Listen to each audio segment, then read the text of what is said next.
for the thousands in attendance and the millions watching around the world. Ladies and gentlemen, let's get ready to rumble! Yeah. What's up? It's that boy Coach Malachi Williams in the building. We back. New Media Today, USA Boxing. We are back. Yes, y'all. Salute to everyone that's here right now, shang-a-langing, man, doing their thing. You know what I mean? I appreciate that. Everybody's here rocking with the old boy, man. Again, if you're new to the channel, please subscribe, hit the like button. If you're new to the channel, please subscribe, hit the like button. It does help us out a lot. If you're old to the channel, please hit the like button, share this video. Let everybody know that we are on today. Salute to everyone who's listening to this podcast on Facebook as well as Twitter. Also, salute to everyone who's listening to this podcast on Spotify as well as Amazon Music. Let's get into this. Let's do this, man. This is a topic that I've been wanting to talk about for a little bit. I'm not going to lie, guys. When this fight was originally announced, I was surprised that at how fast the tickets were bought up in the UK about this fight. I'm not going to sit here and lie to you guys because I thought that, hey, man, this fight has been 25 years, well overdue. People have been waiting for this fight since the 60s. This fight hasn't happened. Both men are on their way. Both men are in the old folks' home right now. I mean, just being facetious, of course. I was saying all of that shit, right? And I was shocked. I'm like, damn, 30 minutes. I heard it sold out. I don't know. Where's this fight going to be at? Is it going to be at a football stadium or an arena?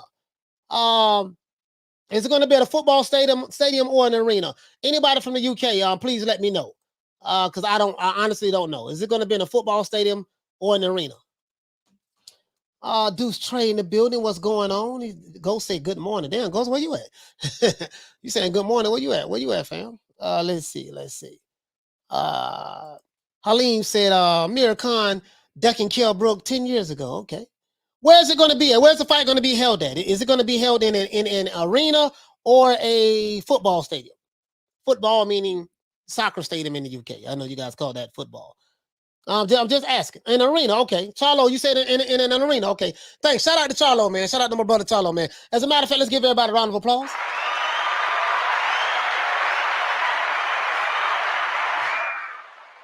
Let's do this OJ Ju-Man style. Salute to the Queen Ava. Shout out to the Queen Ava. Salute to Drummond Phone Live. Shout out to James Brown. Salute to Carl Hansen from Down Under. Shout out to my main man Eric Gomez, Bomb Squad in the building. To this day. Really though. True. Shout out to Two Matador. What's going on, fam? Salute to the Queen Love Green Eyes P. Shout out to my brother Punch Perfect Boxing. Salute to Charles N. Shout out to Tupac 13. Shout out to who else we have in the building, man? Shout out to I think I got everybody so far up top. Let's go to the bottom. Shout out to Drummond Phone Live. Salute to Jay Styles in the building. Shout out to Halim from the UK with the AK. Let's see who else we have in the building. Shout out to my brother Charlo. Salute to the Queen Lisa Bales. Let's see who else we have in the building. Salute to shout out to James Brown. What's happening, bro? Let's see. Politically Incorrect. What's going on? Shout out to Tupac 13. Let's see who else we have in the building. Salute to Smile Back If You're Ugly. Knockdown 305. What's going on? Trey 05 in the building. Shout out to Dundada. Salute to 913 Boxer. Let's see who else we have in the building. Shout out to James Burrell. I think we got everybody. Shout out to the Queen Karma Serene. Alex Soto. Let's see. Let's keep going. Pound for pound. I'm the champ. What's going on, bro? Let's see. Shout out to James Burrell. What's happening? Shout out to Cassidy, man. Cassidy in the building. Let's see. Shout out to Grimlock 313. What's happening? If you're new to the channel, please subscribe, hit the like button. If you're old to the channel, hit the like button if you forgot to hit it. Shout out to Martin Ramos. Let's see. Shout out to Ghost. What's going on, fam? He says good morning. Good morning. Where the hell y'all at talking about good morning? Y'all saying good morning over there. What? Oh, you must be in Australia, maybe. I don't know. Shout out to let's see. James Burrell. Shout out to Ezekiel Gomez. What's going on, bro? Yardamis Potter. What's going on, fam? Let's see. Shout out to Paco. Paco, what up? Who else we have in the building? Shout out to Big Hawk from Maryland. Shout out to Silver Stress. What's going on, fam? Shout out to Mason HK. Shout out to Ghost once again. Salute to Lonnie Laughlin. Chicago, hermano. Chicago in the house. Let's see. Shout out to who else? Oh yeah, that's Flip Mo. Shout out to Flip Mo. What's going on, bro? Damien Wester. What's happening? AB Sounds in the building. Electro Jed. What's going on, fam? Let's see. Damon Wester. What the lick read? Wendell Jackson. What's happening? Let's see, man. What we got here, man? Shout out to AV Sounds. AV Sounds in the building. He is a new member. Shout out to AV Sounds. Give a round of applause. We give all new members a round of applause. Ariel Espinala, what's going on? George H in the building. George Woods in the building. I think that's it. I think we got everybody. We don't did enough. Do straight in the building. What's going on? Let's get into this. We went over 5 minutes doing shout outs. Shout out to Wendell Jackson, and let's go. Now, Kell Brook versus Amir Khan is finally here. You know, this fight is going down like the Titanic on Saturday in the UK. I don't know the exact time yet, guys, but I'm gonna watch the fight. I don't know if I'm gonna go live for it or not yet, but if I don't go live, I may jump on somebody else's live, you know, just rock out with them, but we'll see.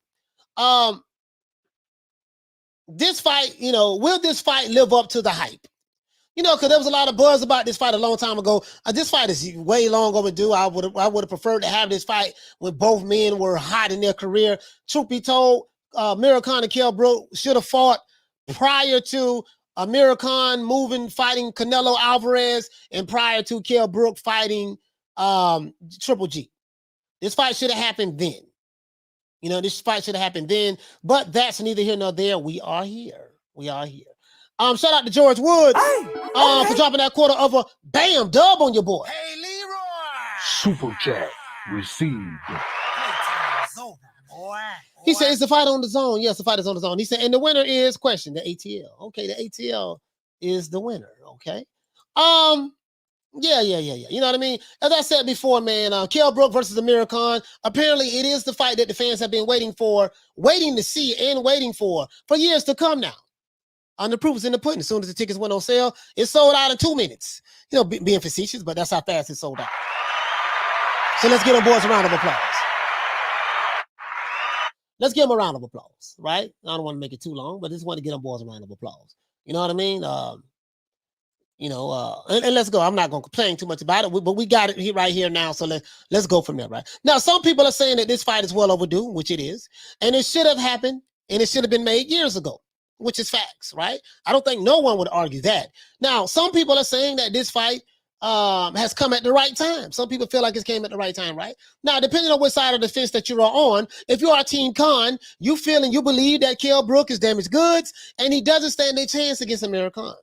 If you are Team Brook, you believe that Amir Khan has a glass jaw and a glass chin, and he'll get knocked out as soon as his chin get touched, right? To be honest, I see this as a 50-50 fight as of right now. You see what I'm saying? Especially right now in both of these guys, at the point in time that Amir Khan and Kell Brook, where they're at right now in their career, right? Now, both fighters are well past their prime. I don't think no one would argue that. Both fighters are well past their prime.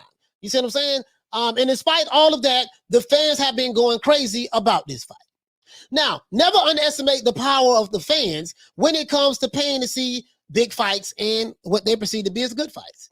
This is a lesson to the Leonard Ellabys and stuff and the Tim Scotts of the PBC. Oh, man, if this fight was to be made, they ain't going to pay for it anyways. Never underestimate the power of the fans when you give them the fights that they want. You know, you mad because don't nobody want to pay for them garbage-ass pay-per-view fights that you've been putting on that's been flopping. They've been flopping lately. Your last 3 pay-per-views been shaking like booty meat. They've been flopping. 3 pay-per-views, less than 150,000 pay-per-view buys. Less than. But that's neither here nor there. I digress, right? That's for all you PBC dick riders. Yes, it's for you. Both fighters are well past their prime, and despite all of that, the fans have been going crazy about this fight. Now, never underestimate the power of the fans when it comes to the public wanting to see the big fights and the best fights, right? What they perceive. Remember, the market dictates what? You don't sit back in your corporate offices and say, what we gonna do, we gonna match this fight up with this fight up, we gonna put it on pay-per-view, and we just gonna hope that the fans buy it. No, it doesn't work that way. We're not in the hope business. If you want hope, go to your local mosque or church if you want hope. I'm not in the hope business. I leave that to the preachers and the pastors. You want to be sold hope? I'm not in the hope business. I should be. It's a lot of money in the hope business, though. I should be. Now the gloves are officially off by. I'm not gonna lie. I did see the gloves off episode show by Sky Sports, and it was phenomenal. I'm not gonna lie. I love the background music in the background. How they tried to make it theatrical. Just the camera shots, the angles. It had me want to be like, oh shit, boy, I got to see this fight right here, boy. You see what I'm saying? So I'm not gonna lie. It did get me kind of like, okay, I like that. Sky Sports did a damn good job. And I don't know if they're gonna have another episode. They should have one more. If I'm not, hopefully they do. Right? To build up the anticipation for the fight. If you're new to the channel, please subscribe to the like button. If you're old to the channel, hit that like button as well. Now, as I said before, I really did like that. I like that a lot. Now, question I want to ask you about everybody in the chat right here, right there. I see you guys to my right, but I point directly in the camera. How do you guys see this fight going down? Do you think that the fight will go the distance? Or do you see someone getting stopped, TKO or knocked out? I will give you guys my prediction on Friday as to who I think that will win this fight and why they will win it. Let's talk about it. Sign up to become a member. It is pinned up at the top if you want to become a member. And if you're new to the channel, please subscribe to the like button. Let's get into this. Now, I'm not gonna lie, guys. Over here in the US, there hasn't been a whole lot of talk about this fight. In the US, the boxing fans are very, very fickle. Hell, they hardly talk about the US fighters. So I'm not gonna sit here and lie to you. In the US, if you believe certain YouTube channels, you would think that some of the fighters that these certain YouTube channels talk about all the time are big mega stars, and they have all types of people in America excited and willing to do Tootsie Roll and the butterfly about them. That's not true. These YouTube channels lie to you a lot. These guys is not who they say they are. You know what I mean? And I'm just being honest with you. These fighters who they're talking about, they're popular on certain YouTube channels with certain YouTube communities. Outside of that, they're not that popular at all. Just being honest with you.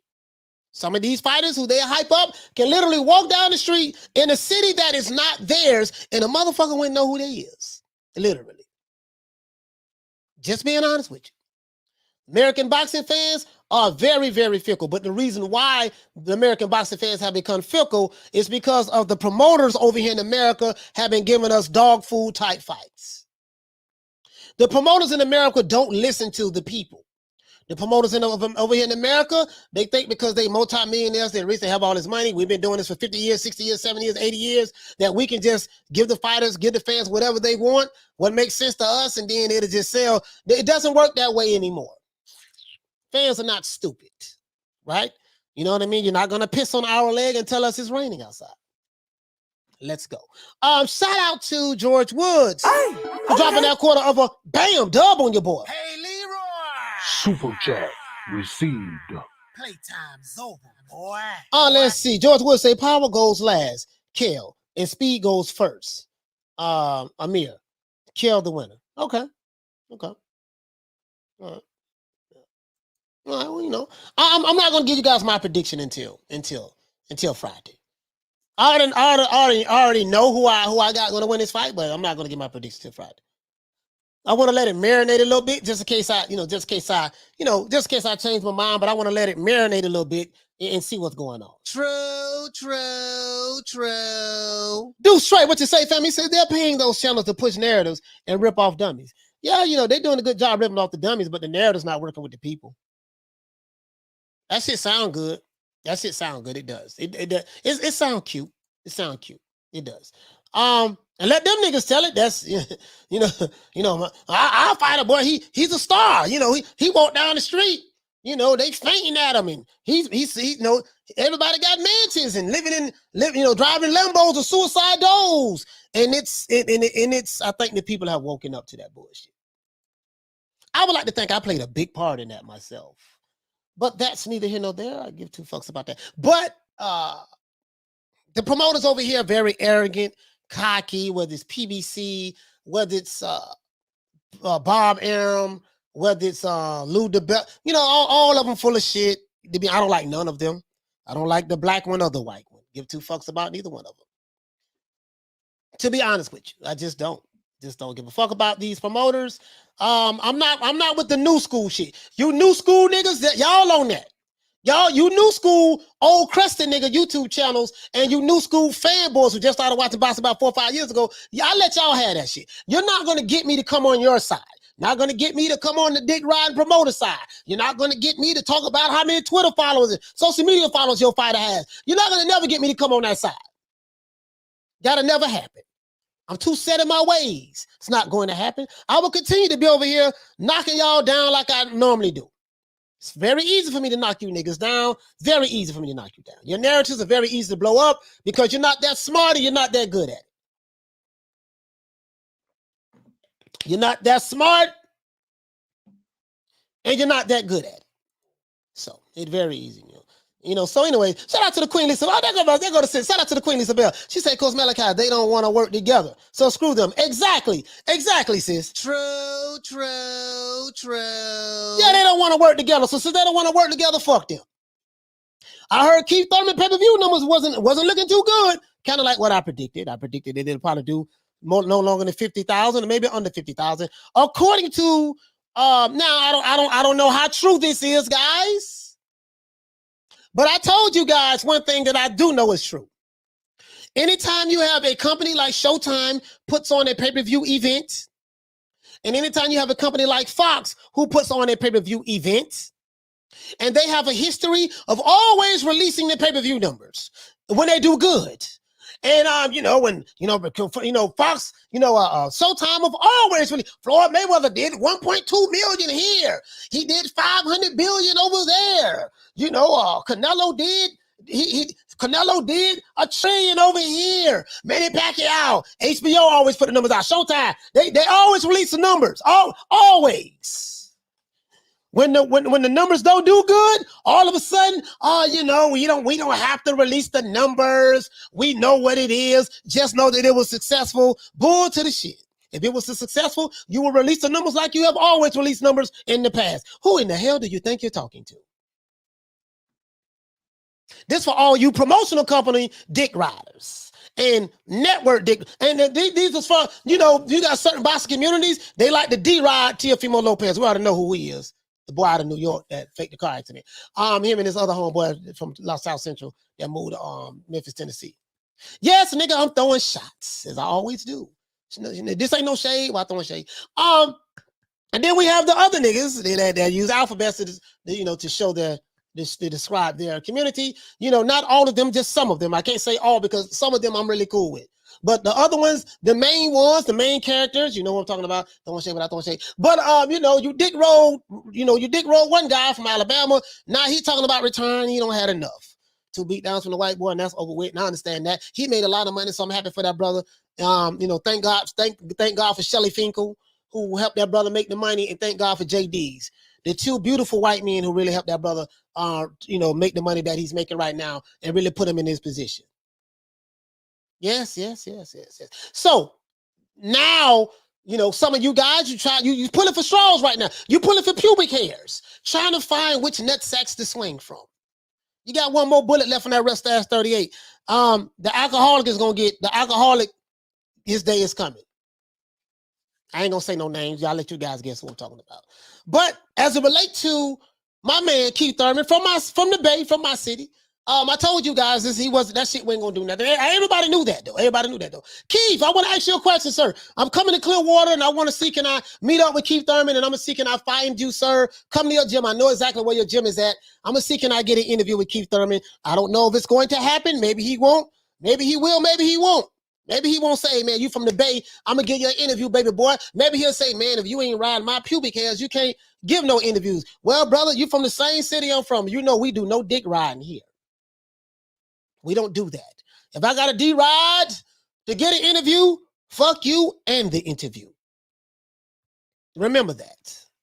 I give 2 fucks about how long you've been in the business. I give 2 fucks about how many championships you had, who your manager is, what rappers you're hugging up with, how big your entourage is, how many pay-per-view numbers you did. I care nothing about that. The independent media the new media, we run the block now. Showtime ain't talking about you niggas.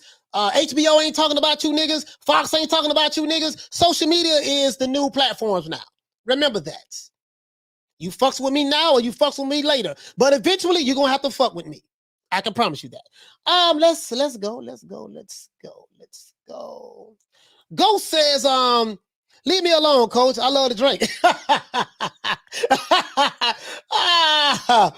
Oh man, hey man, they say, coach, you throwing shade, man. You throwing shade. It is what it is, man. I ain't throwing no shade. I'm just calling it like it is. I ain't saying no names. If you get offended by what I'm saying, you the nigga that I'm talking about. Because they say, as Malcolm X, the great El Malik El Shabazz says, he says, when you throw a rock in a pack of dogs, and if you throw a rock in a pack of dogs, it's the hit dog that hollers. If your ass is hollering right now, you the nigga that I'm talking about. White nigga, black nigga, doesn't matter to me. Hispanic nigga, don't matter to me. All of you motherfucking niggas. Let's go. He says, say, coach, not sure if anybody has asked you this, but did you see the live video of IBF? Yeah, I saw that. That shit was hilarious. Yeah, I saw it. I saw it, brother. I did see it. I saw that.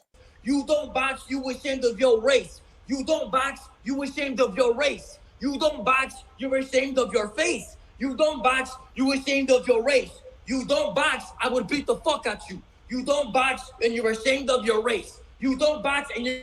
So you don't box and you're ashamed of your race is why Jamal Charlo ducked the Canelo fight in 2019? I think that answered your question. Did I see it or not? I think that answered your question. I saw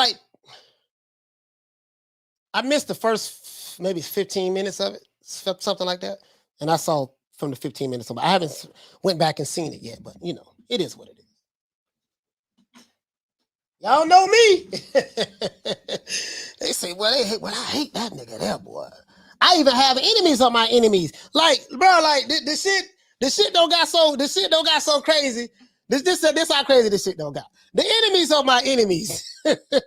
Like one group, I don't like this group. But we got to come together. But we both have a shared enemy. That guy right there.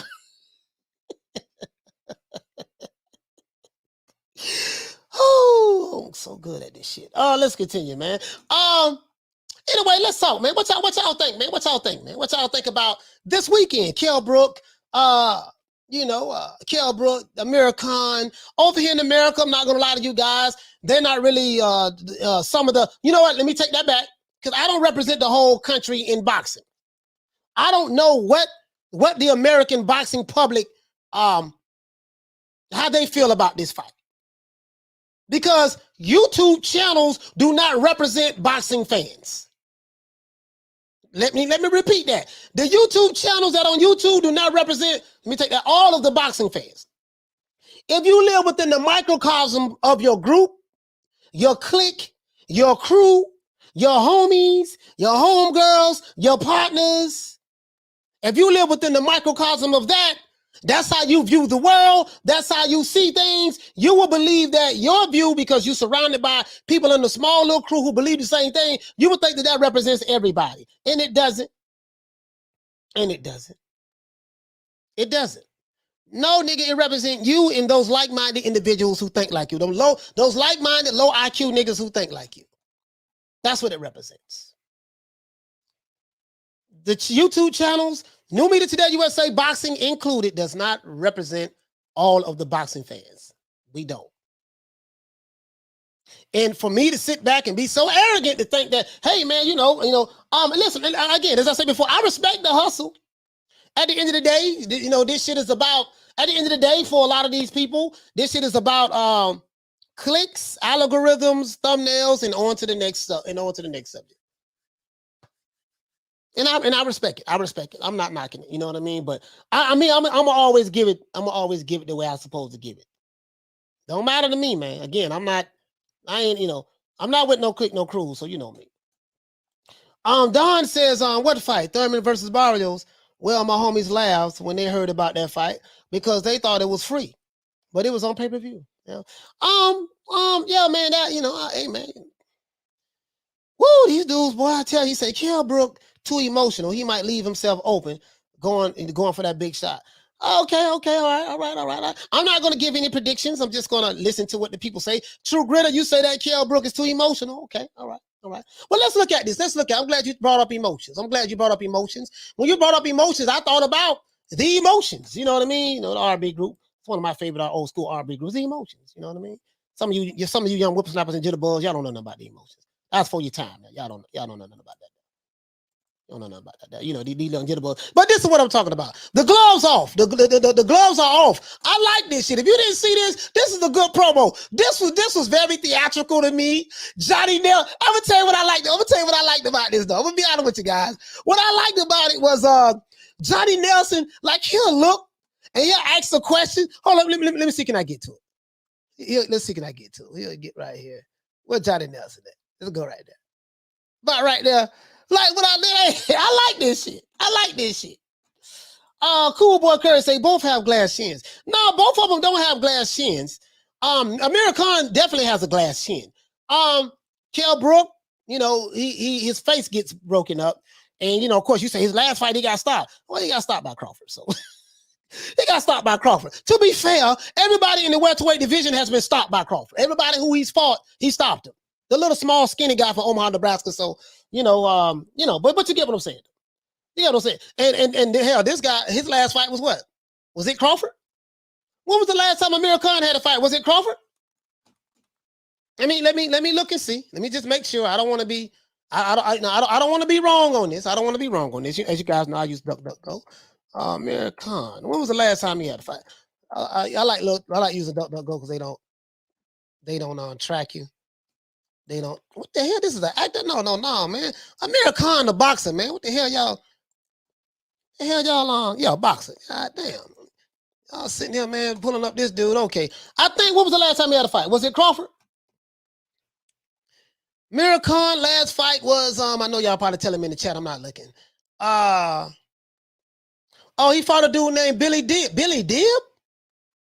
Oh, he fought a dude named Billy Dib. Okay, I didn't even know that.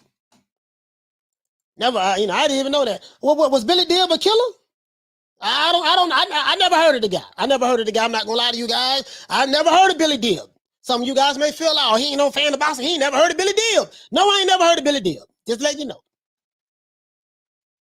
You know, sound like some good green to me, but I got some of that good Billy Dib over here, boy. You got some of that good Billy Dib? Yeah, but I'm telling you, boy, this that fire. No, you know how we speak real country in Florida, so we don't say fire, we say fire. You know what I'm saying? Fire. But yeah, though, you know what I mean? It is what it is. You know, he said, let me see. Yeah, I didn't even know. Raphael, what you say, family? Say Khan avoided this fight for years because they understood that Brook has the fundamentals and timing to overcome Khan's speed. Yeah, timing beats speed in the dead of the week. Khan can't rely on speed anymore, so I got Brook. Yeah, timing does beat speed. I think you get the time a person real good. Don says Kell Brook is damaged goods. Both orbital bones been fractured, and Amir Khan got a glass jaw. So that's two fighters that's damaged goods then. Two fighters, one have orbital bone issues, and the other fighter known to be. One thing I will say, Kell Brook ain't never been put to sleep. He ain't never been knocked out before. I will say that. Shit, I thought when Canelo knocked out Amir Khan, I thought he was dead, bro. I'll be honest with you. Canelo should have went to jail for that. Let's see. He said, I don't know. They both over the hill. Both aren't the same fighters. They were, but if Khan still has remnants of his speed, even a little bit, I think he can still win on the cards. Okay. Who is the bigger star over there? Who is the biggest star? Let's go over here, man. The gloves. Let's see what the people saying. What the people say? Here go me. Y'all see what I see right there. This person here says, tickets sold out in 10 minutes. Whoever said there's no interest in this fight is a damn fool. Okay. All right. What's going on? Let's continue. Eddie, I guess he said Eddie Hearn crying. Yeah, that was Eddie Hearn, aka Eddie Hills. You know what I mean? The Billa K ice cream man, heavyweight amateur, with a record of 4-0. 3 by way of KO. Okay, all right, all right. Khan masterclass. Brooks' only chance is timing. Well, I think timing is one of the best attributes to have in boxing, sir. I mean, his only chance is timing. Shit, that's one of the main chances. Shit, you know, hey, he's saying his only chance is timing. Shit, timing is you know, he probably don't know that though. All right, let's get what the people saying. Not sold out, just bought all to make a profit. 20 tickets still available. All right, if you got 20 tickets available, it's still sold out. That's like a sellout. Let's see. See what the people saying. Daniel Rios, he says, remember when Khan accused his wife of cheating on him with AJ? All right, okay, y'all talking about hey, Khan, what'd you say? He said Billy Dibb no killer, coach. I'm just saying, you know, so he fought Billy Dibb. He fought Big Billy. Billy Dibb. Y'all don't know about Billy Dibb? No, sir, please tell me about him. No, I never heard of him. There's a lot of fighters I never heard of. I'm just being honest with you guys. These promoters are doing a terrible job in letting these fighters be known. Graham Taylor, what you say, fam? He said the excuses that Khan made over the years not to fight Brook are unreal.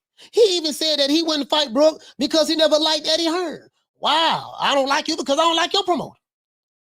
Well, I didn't know that. I didn't know that. Yeah, I didn't know that. Yeah, I didn't know that. Ghost said timing beats speed. Fraser Clark said so. Yeah. Yeah, I saw when Crawford and Khan was fighting, and Khan was getting off pretty decent in that first round with the jab, and then Crawford timed him. Bap! He threw a right cross in between. He switched to southpaw, threw a right cross in between Amir Khan's was it jab? Yeah, I think no. As a matter of fact, no. Amir Khan threw a 1-2. He threw the right hand, and Crawford threw a right hand and timed him. No, no. As a matter of fact, no. He threw his jab, and Crawford threw a left hook and timed him and split him around, and he caught him with the right. Yeah, so the timing, you know, the timing is everything. And that's pretty much how Canelo beats people too. With timing, he's not the fastest, but once he gets your timing down right, he's able to tee off on you. He's able to tee off for you. I want to see what the people want to see what the people saying. He said, "Yes, coach. Cali Sorlin have a party in his own head. Okay, he has a party in his head. Mauricio, what you say, family? Say this is a money grab for. This is a money grab fight for. Okay.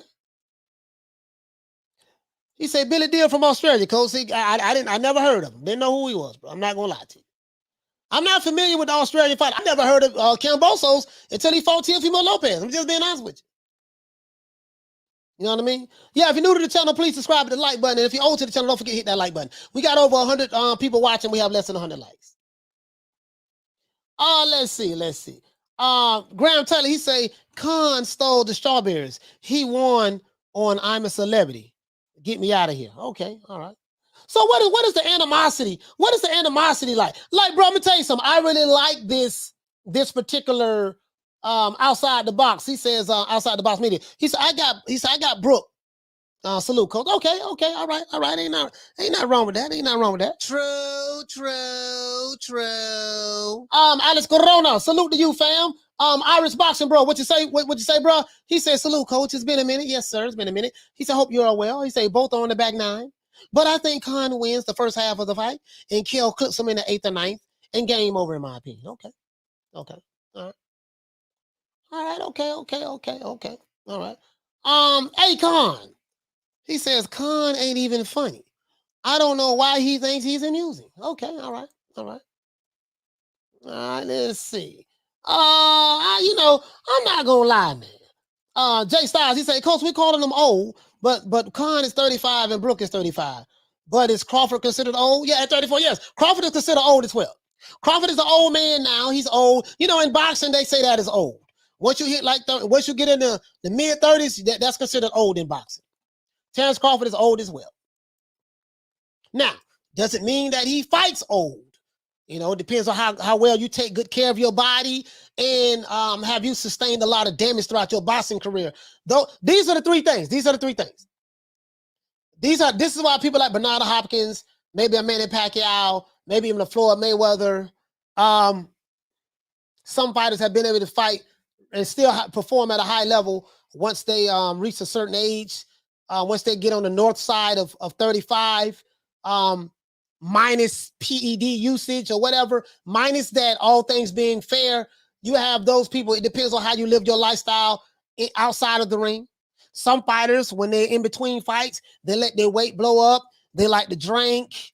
They like to party. Some fighters do that. I can tell you those fighters, when they get in the ring with elite fighters who don't do that shit, I always put my money on the elite fighter, because what a fighter does outside of the ring in between matches matters. Especially if you're fucking with a guy like a Marvelous Marvin Hagler, he eats, sleep, and shit boxing.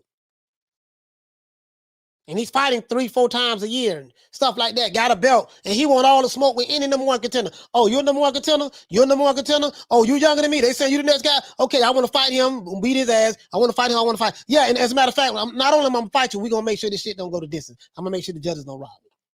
That, I'm saying, for me, you know, me being the old school cat that I am, I've been watching boxing for 40 years. This is what I look at.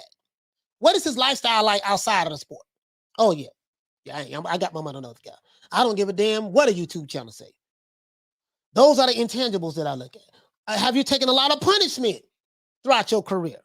Nah, he ain't really taking a lot of punishment. What kind of lifestyle he lives in between boxing, in between fights? Now he lives a pretty good lifestyle. Okay, yeah. I like this guy. I like this guy right here, and that's how I look at it. He says, who is the best boxer now in your opinion? That's a good question. Who is the best boxer? In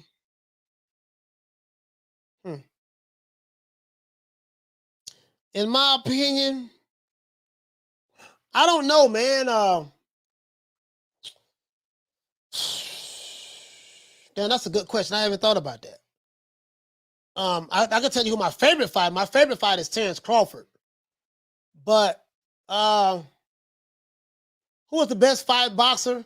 It'll probably be out of Usyk, Crawford, Canelo, Lomachenko, Shakur Stevenson. Yeah, Shakur Stevenson, Canelo, Crawford, Usyk. I would have to like narrow it down to those guys and then look at the intangibles. Those would be Jamel Charlo. Nah, those would be the four guys I look at. Those four guys. So I gotta think about that. Of course, the hottest boxer right now, and the popular boxer is Canelo, but I get all of that. Cash cow and stuff like that, but I gotta think about that. Yeah, I gotta think about that. Let's see. He say, Coach, both them niggas are in the fourth quarter with 2 minutes left to play. Yeah, I mean, you know, it is what it is. It is what it is. But that's what the people say. Hearn derangement syndrome. Well, I don't know what it is. A lot of people I've noticed on the internet, they don't like Eddie Hearn. What is it? Why do they hate Eddie Hearn so much? They don't have that hate for Bob Arum like that. I don't know why. Two white guys, I don't know why. He say this was gold. LOL. I think Khan is in Brook's head a bit. Khan was super relaxed. However, on fight night, I do see Brook winning this by TKO. We'll see. Gonna be a belter. Okay. This by far is the best gloves off to date. It had everything. Intense, laughter, awkward silence. This is what I liked about it. The awkward silence. I like the awkward silence. I like the awkward silence in this. Bro, let me see something. Let me see something, man. You know, make sure the old boy. Let's see what we got here. You know, I do not own the rights to this material. We're going to play like 30 seconds of it, though. If we can. About 30 seconds. Let's see. Oh, yeah. I was scared. I like this. I'm not scared. You're beating with Canelo. You're beating with these. Okay. It's different when you fight a Brit. This is the best king of the north. Hey, look at that Johnny Nelson. Oh, Johnny Nelson. It was a section in here where he was asking a question and it got dead silent. I think, is this it? Hold on, is this it? Hold on. My team, I had to go and knock on their doors and let's make the fight. Hold on. With Johnny Nelson, I got to get to the part, guys, because it was like radio silent. Johnny Nelson, damn, wait a second. Now, I'm not going to lie. Kell Brook looked like Kell Brook look a little bit. I watched the whole thing this morning. Kell Brook look a little bit more intense. Kell Brook look like he just wanted bad enough. He looked like he wanted bad, bro. He looked like, dog, if I don't do anything else, I gotta beat this dude. And you know, Amir Khan had a look on his face like, oh, I'm just calm, it's just cool. I'm in his head, yada yada yada yada. And Kell Brook had a look on his face like, man, I'm gonna do everything in my power to beat this dude, man. I'm gonna beat this guy. I gotta beat this guy. Kell Brook had a look on his face like, man, you know, if I don't win, I don't eat. You know what I mean? It's all, you know, I do this for bread and meat. If I don't win, I don't eat. You know, I'm just saying that's how I looked at it. That's how I looked at it. Knocked down 305. What did he say? He said it would have been a good fight maybe 7 years ago. Yeah, me too. Yeah, I agree with that. This fight 20 years overdue. This fight 20 years overdue. 20 years overdue. You know what I mean? To be honest with you. He said, be ironic if Kell versus Khan turned out to be fight of the year candidate. Yeah, you know what? I wouldn't be surprised if that happens either. Charles Steve, what you say, fam? He said, yo, hey, coach, you didn't mention Sade Big Nuts. Yeah, Sade Big Nuts, man. My dog Sade Big Nuts. We already know they don't want no smoke Sade Big Nuts. Shout out to my brother, man, Smith and West, man. Yeah, we already know they don't want no smoke from Sade Big Nuts. My homeboy Sade Big Nuts, he want all that smoke. Sade Big Nuts want all that smoke. My homeboy Sade Big Nuts. If you're new to the channel, please subscribe to the like button. If you're old to the channel, hit the like button as well. I want to open up the phone lines early, guys. We need to get over 100 likes, and I'll open up the phone lines. You get what I'm saying, though. He said interviews like this should be done before all big fights. It was just how climactic it was. Hold on. Listen, I ain't gonna lie. Wait, hold on. Let me see what's up. Where's Johnny Nelson? I like. Hold on, Johnny Nelson. Let's see. Hold on, Johnny. Hold on. Let me find what Johnny asked the question at. Bro, this awkward silence is. Look at Johnny Nelson looking back and forth. He looking. Hold on. Johnny Nelson looking back and forth, dog. Hold up. Again, I do not own the rights to this material for educational purposes only. I'm just saying, bro, like this shit I ain't gonna lie, dog. Hey, listen, this really made me want to see this fight now. I'm not gonna lie. I like that. Sky Sports, I don't know, boy. Y'all might need to holler at the old boy, man. Y'all might need to holler at the old boy. I got some big things I want to work on. I got some big things we in the process of working on right now. I told you I want to take this shit to the next level. We're gonna take this shit. We're gonna take this shit to the next level. We're gonna do something that haven't been done on this YTBTC shit.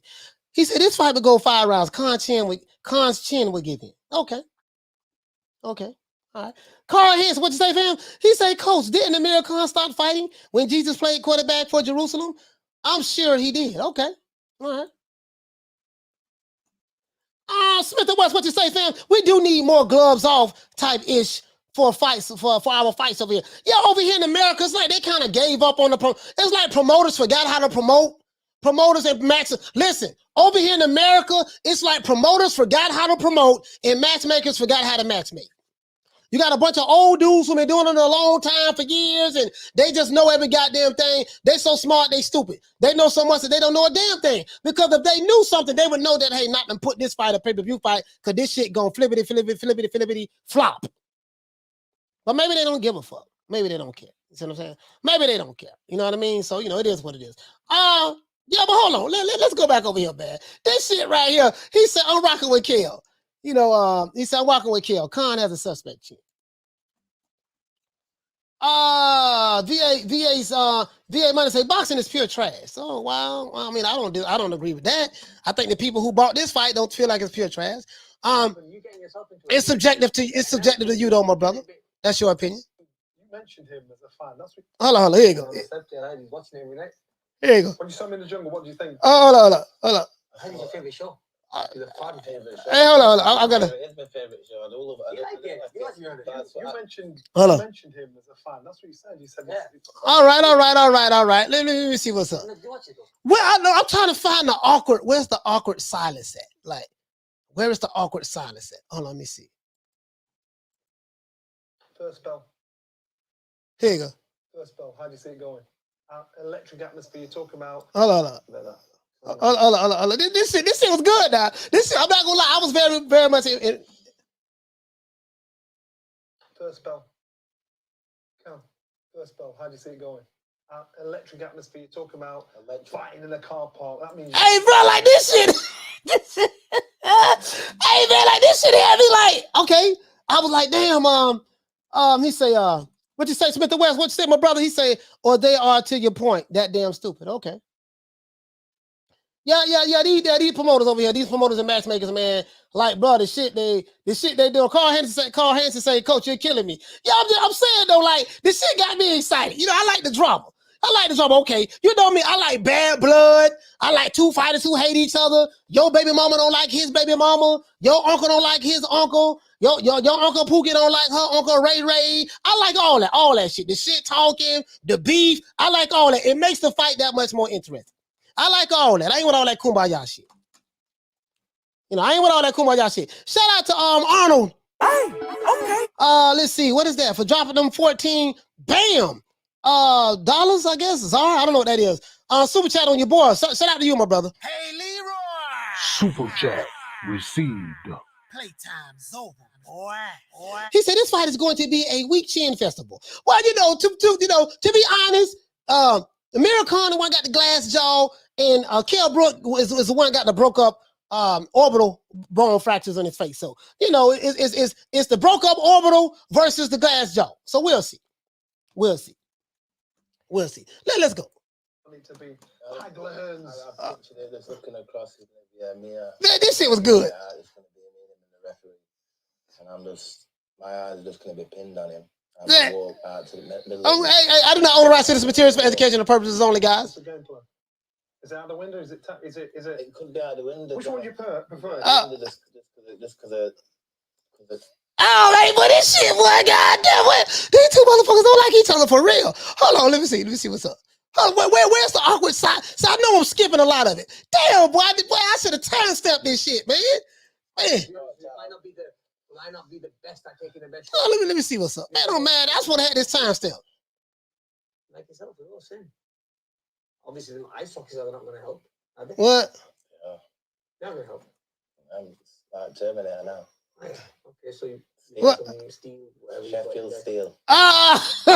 This is I don't know, boy. Let's see. What you say? You say who's the donkey now? I gotta figure out what y'all. Let me say AJ Dillian White is top 5 gloves off. Dillian White versus Chisora 2. Okay, yeah.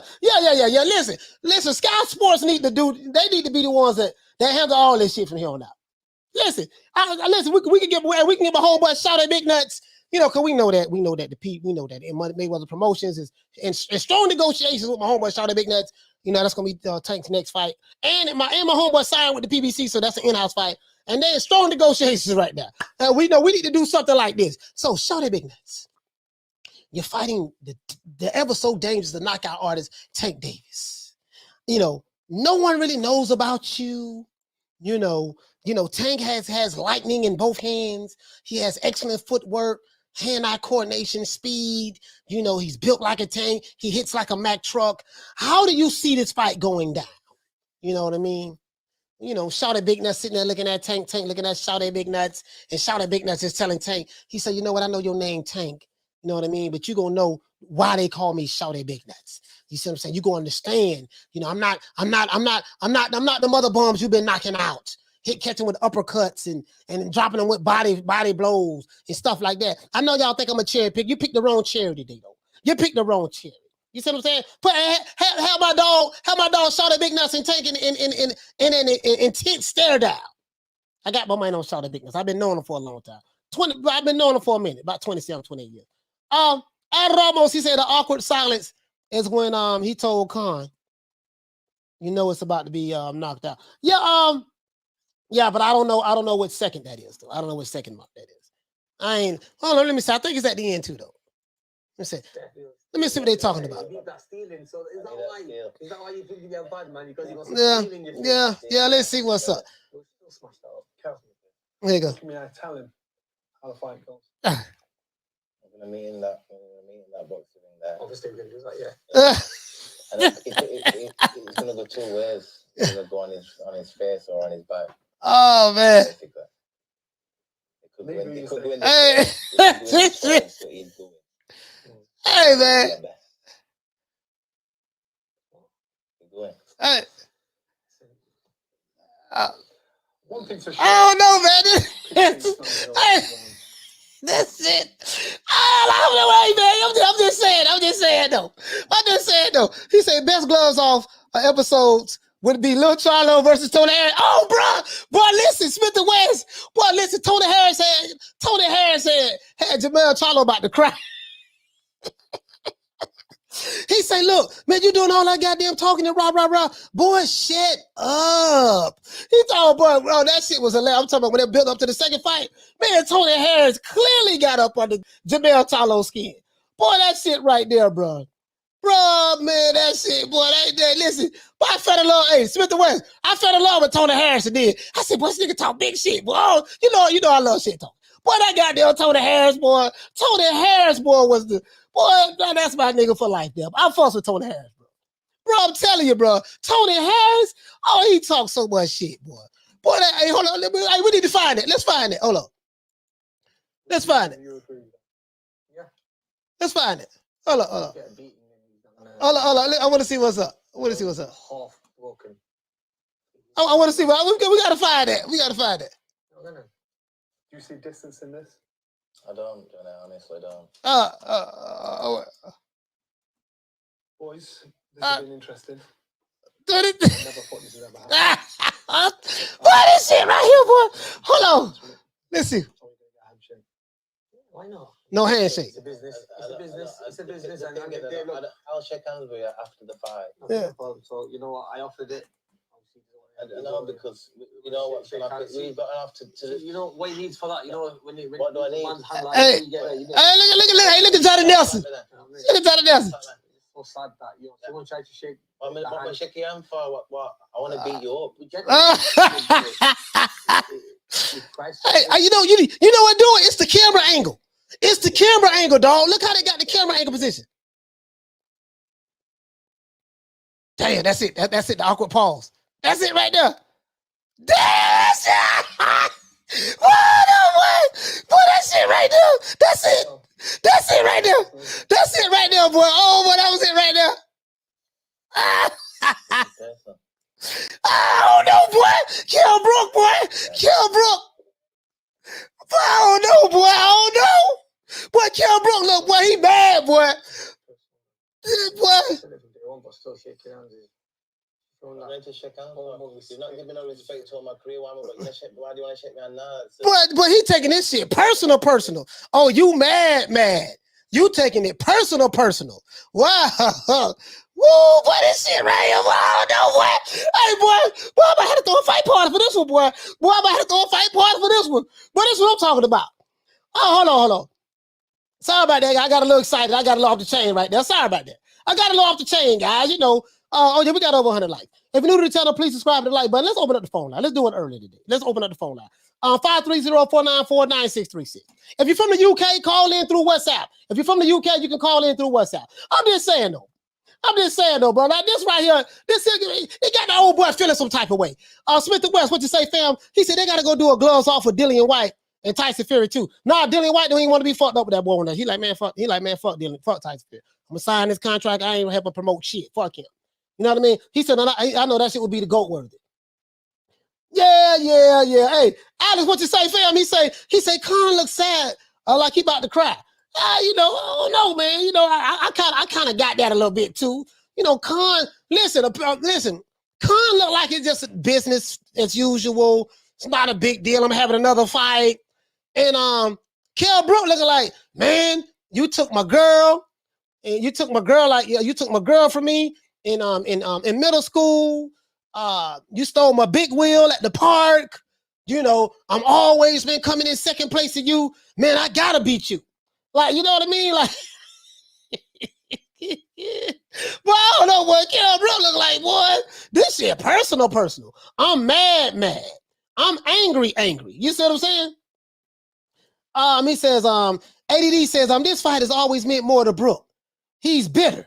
Amir Khan got all the limelight for years. Yeah, listen. And that's what I got on here. It's like, man, I'm tired of this shit, dog. Like, listen, he he got that. Listen, he got that look on his face, like. Now who sent you, nigga? You know what I mean? Hey, that's the look he got on his face, like, bro, like he is mad. Shut up! Before I bust a cap up in your ass. Hey, you know what I mean? It's like he asked him a question. Kell. Did somebody, the moderators, get him? Okay, y'all already got him. Y'all got the dude that was spamming. Yeah, he out of here. The dude that was spamming, he was out of here. Ad Ramos, what'd you say? Timestamp 11:31. Okay, let me check that out too. But listen, it's the angle of the camera. The way they had that camera angle, bro, that shit was dope. That shit was dope. The way they had that camera angle. Okay, let's go. Let's do the timestamp. Okay, so you say, man, one more pen. Man, one more got. Oh, there go my pen right there. So the first timestamp was what? What you say, bro? God damn, what you said the timestamp was? Hold on. What the timestamp was that? Somebody just sent me the time. Okay, one is okay, 9, 10. Okay, I got that. Hold on. Yeah, I got that. Hold on. 9, 10. Hold on. Let's do this.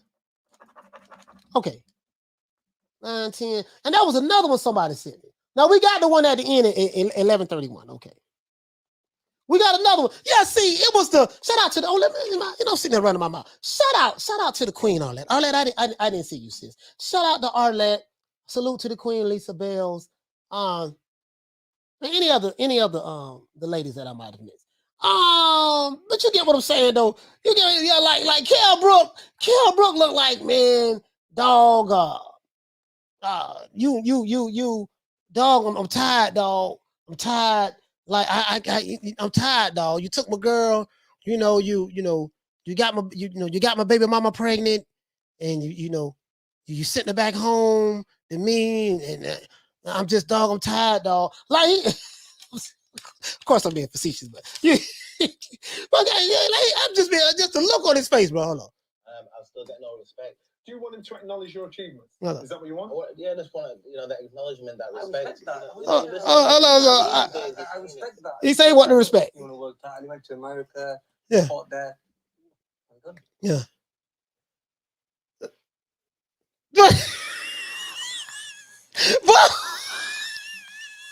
Have you done Kell Brook like he was about to cry. Hey, Kell Brook like he was about to cry, boy. Like, oh no, boy. Boy, Amir Khan might be in trouble, boy. Boy, listen, Kell Brook looked like he was about to cry right there, boy. Like, bro, like he got blood in his eyes, dog. I don't know, dog. Listen, man, I don't know, man. Bro, hey, shout out to Boxing Beats and Rhymes. Boxing Beats and Rhymes in the building, man. Shout out to you, fam. Bro, I don't know, bro. Boy, Kell Brook like he was about to cry right there, bro. Bro, I'm just saying, though. Hold on, let's look at that again. Boy, hold on, bro. This shit right here, boy. This is personal. Oh, you mad. You mad. You're begging me not to leave. And I refuse to let you go. Hey, you mad. You know what I mean? Hold on, let's see. Hold on, let's go. Boy, you, oh my God. I respect that. Look, you worked hard. He went to America. He fought there.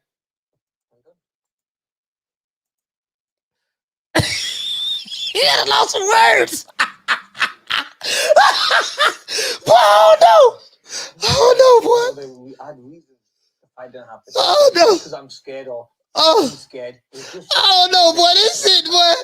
Bro, but look at that look on Kell Brook's face, boy. That motherfucker hurt, boy. Boy, listen. He look like, Kell Brook look like he's hurt. Like, bro, I don't know, bro. Boy, ooh, it's gonna be hard. That's gonna be a rough one there, boy. Kell Brook looks like he's hurt, like he's devastated. You know what I mean? Like, I don't know, man.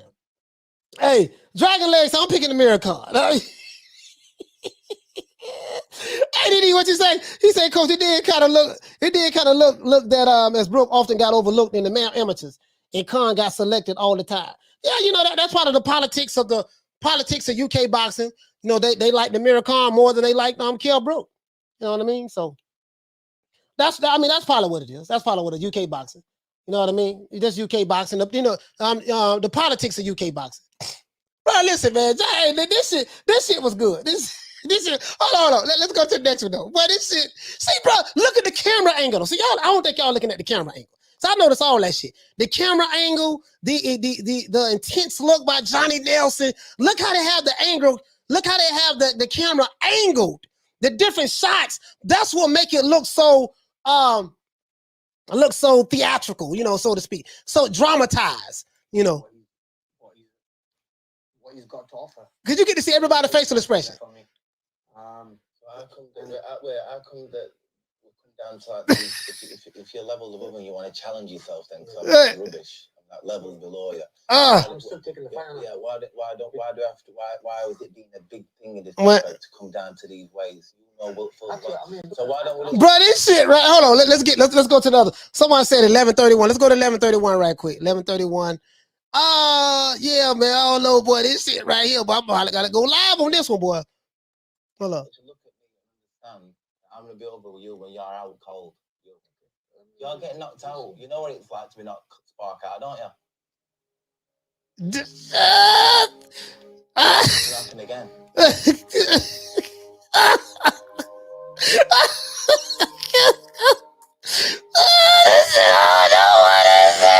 Boy, this shit some drama, boy. Boy, this shit remind me of As the World Turns. Boy, boy. Hold on, man. This shit look like some drama, boy. I don't know, boy. He said you called it right, Sheldon. Hey, look here, man. I don't know, boy. That shit, boy. Hey, shout out to my brother Sheldon, man. Sheldon says, Kell Brook getting KO'd. You think so, Sheldon? Sheldon say he getting KO'd. Okay, all right. Kell Brook ain't never been knocked out, though. Well, if you count Crawford. But I'm saying he ain't never been, like, put to sleep. You see what I'm saying? He ain't never been put to sleep. You get what I'm saying, though? So, yeah, but I don't know, man. I don't know. Yeah, Kell Brook ain't never been, like, put to sleep. You know what I mean? He got stopped by Crawford. Crawford did. He got stopped on his feet, but I don't know, boy.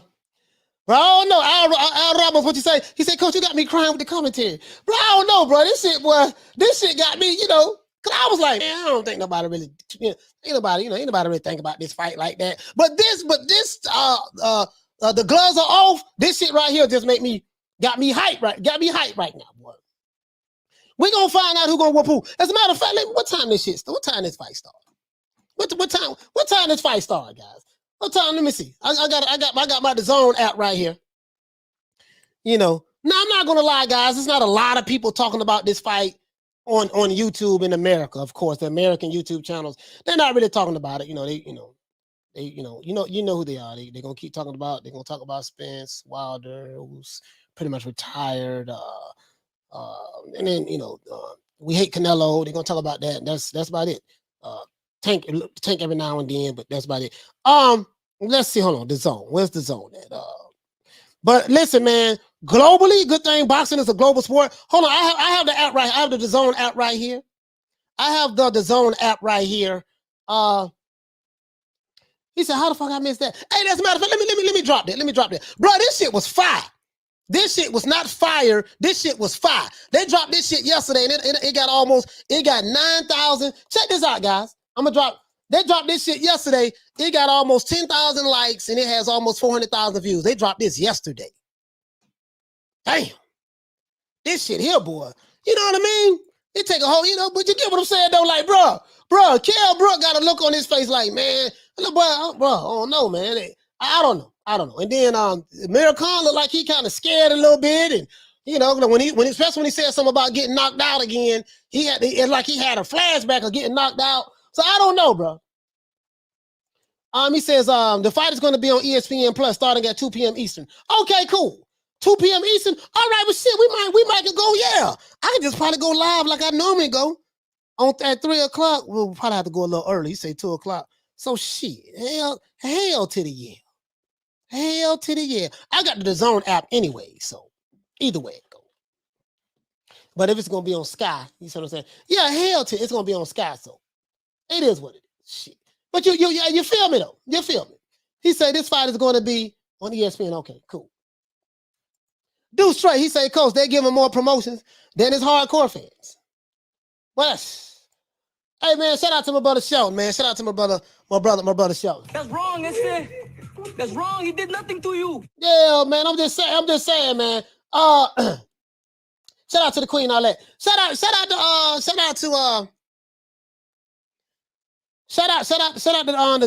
the John Lejeune. Hey, You dropping that $2. Bam, super chat on your boy. Hey, Leroy. Super chat received. Playtime's over, boy. He said, check out Brawl Boxing on Twitter on Kell Brook. Okay, Brawl Boxing. All right, I'll check that out. Danny says, no, I think a lot of Americans are interested in this fight because it's two familiar fighters. We've seen them in the ring with elite operators. Yeah, I believe Americans are interested in this fight as well. Certain YouTube, but again, as I said before, if you live in the microcosm of certain narrative pushing YouTube channels, and you would think that they represent the boxing fans in America. They don't.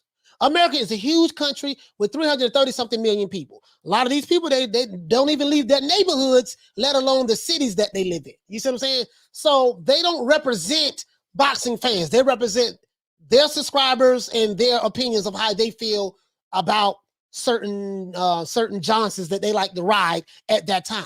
You see what I'm saying? So that's how they operate. That don't pay that shit no attention. But I will say they're not, like in the streets where I'm at, no one's really talking about this fight like that. To be honest with you, I'm not gonna lie to you. But they wasn't talking about Keith Thurman either. So and I'm in the same city as Keith Thurman, and they wasn't talking about Keith Thurman. So what does that tell you? He says, Cuba Curry said this fight won't go the distance. They both have flaws. Yeah, I'm not gonna lie. I don't see this fight going the distance. I don't see this fight going the distance. I don't see this fight going the distance, guys. If you're new to the channel, please subscribe to the like button. If you're new to the channel, please subscribe to the like button. I don't see this fight going the distance. But hold on, but that It's gonna be a war. this. Y'all getting knocked out. Hold on. I just want to see the intensity one more time. I see the electricity. The twicity is in the air. The electricity. Let's see. No, I'm not. The way you're talking is going on about it. I want you to know. Hold on. Look at Johnny Ness. I want you to look at me and understand. I'm gonna be over with you when you're out cold. You're getting knocked out. You know what it's like to be knocked spark out, don't you? He's shaking his head like, yeah, I know what it's like. It's gonna happen again. The music in the background. The music. It's the music. It's the music in the background for me. It's the music in the background for me that got me. He say, fast coach. Some cat stuck in their bubble. Hey, it's the music in the background. He said, what were the numbers for the Thurman, coach? I don't have any proof of the numbers, but if I go by what Rick Glazier says, let's look up Rick Glazier. I think that's on my timeline somehow. According to Rick Glazier, this fight numbers did less than 50,000, according to Rick Glazier. Again, that's according to him. So I don't know. No one is there to refute what he's saying. And so let me. Hey, Mr. Paz, he said, coach, it sounds like funeral music. It sounds like some angelic sounds. Oh. It sounds like, that shit like the angels coming down, the light is broken through the clouds, and I see people with wings coming down, and tears is flowing down my eyes. That's how they played that shit. Boy, that shit had me like, I was on stuck though. I'm not gonna lie, I was on stuck. Let's see. Let's see what Rick Glazier says. If you hold any credence to what he says, it says that Keith Thurman's clearly on the back nine as a fighter, now also on the back nine as an attraction. As Thurman Barrios only did a little under 40,000 buys. How bad is that? Pay-per-view buyer over and under was set at 50,000 buys. Let's hope this is a lesson to be learned for Al Heyman #PBC Boxing. Now that's what he says. Now, what I have to say about that is, PBC haven't released any numbers and Fox haven't released any numbers. And what I have to say about that is, we know that when the promotional company who normally release numbers. They released Tank and Mario Barrios numbers. They've always released Floyd Mayweather's numbers in the past. They released Mikey Garcia and Errol Spence numbers. They always release the numbers. Hell, they even released Manny Pacquiao and Ugas numbers. All of a sudden, these last 3 pay-per-views that's been held by Fox, by PBC, Fox or PBC, Showtime, they haven't released the numbers. So I let you guys figure out if it did 100,000, 1,000,000, 200, 300, 400,000. I let you guys figure that out. That's all I got to say about that. There's a reason why they didn't release those numbers. So I'll just say that. He say, what's up with David Benavidez asking for more than $7 million to get in the ring with Andrade? Is he pricing himself out? You know the crazy part about that is, I heard that. I heard that, but and I don't know what I heard that on I think I heard it on the Boxing Voice. Nestor Gilson did a pretty good job in getting that interview. But if this came from David Benavidez's manager, if I'm not mistaken. As a matter of fact, let's do this. It came from David Benavidez's manager, if I'm not mistaken. If it came from his manager, why would, and if the manager represents the fighter, why would he want to get paid? If Andrade is this nobody, again, this is what kills me. When it comes to Andrade, they always say, she says, Arlette says, why he only got numbers for PBC? I think because the PBC is the only company that's doing pay-per-view, Arlette, to answer that question. The PBC, Top Rank don't do pay-per-view, they fight on the app, ESPN Plus. Oscar De La Hoya, Golden Boy, they don't do pay-per-view, they fight on the Zone, the app as well. So the only company in America that's doing pay-per-view is the PBC. So that's probably why, to answer that question. Damn, I forgot what I was going to say. Damn, I forgot what I was going to say, dog. Oh, I forgot what I was going to say. Damn, I forgot. Oh yeah, Andrade. He said, yeah, the Demetrius Andrade hardcores probably don't believe David did say it. As a matter of fact, this is what kills me. Demetrius Andrade would get the blame for, as a matter of fact, let's pull this up. This is shit that get me. The people who don't like Andrade. See, it's one thing. It's something that my mother taught me a long time ago. Listen, man. When you have people who don't like you, there's nothing that you can do to make them like you. I don't care what kind of proof, evidence, anything that you show them to counter any narrative that they may be pushing, any lie or whatever that they may be pushing. They would do everything in their power to protect their narrative and protect their lie. So if I don't like you, there's nothing that you're going to say that's going to make me like you. And I'm going to always find something. I'm going to always find a reason and find, as a matter of fact, let me pull this up. I'm going to always find a reason to always not, because I mean, remember, listen, I'm going to give you a perfect example. Hold on. I'm gonna give a perfect example. Hold on. Let me pull this up. Let me pull this up first. I can blatantly. Damn, did I say? Damn, I didn't save it, dog. Damn, I didn't save it. Well, I'm gonna pull it up right now. Though. I didn't say it. I'm gonna pull it up right now. As a matter of fact, let's go here. Hold on. I'm gonna pull it up right now. I should have saved it because I did see this on. Oh, here you go, right here.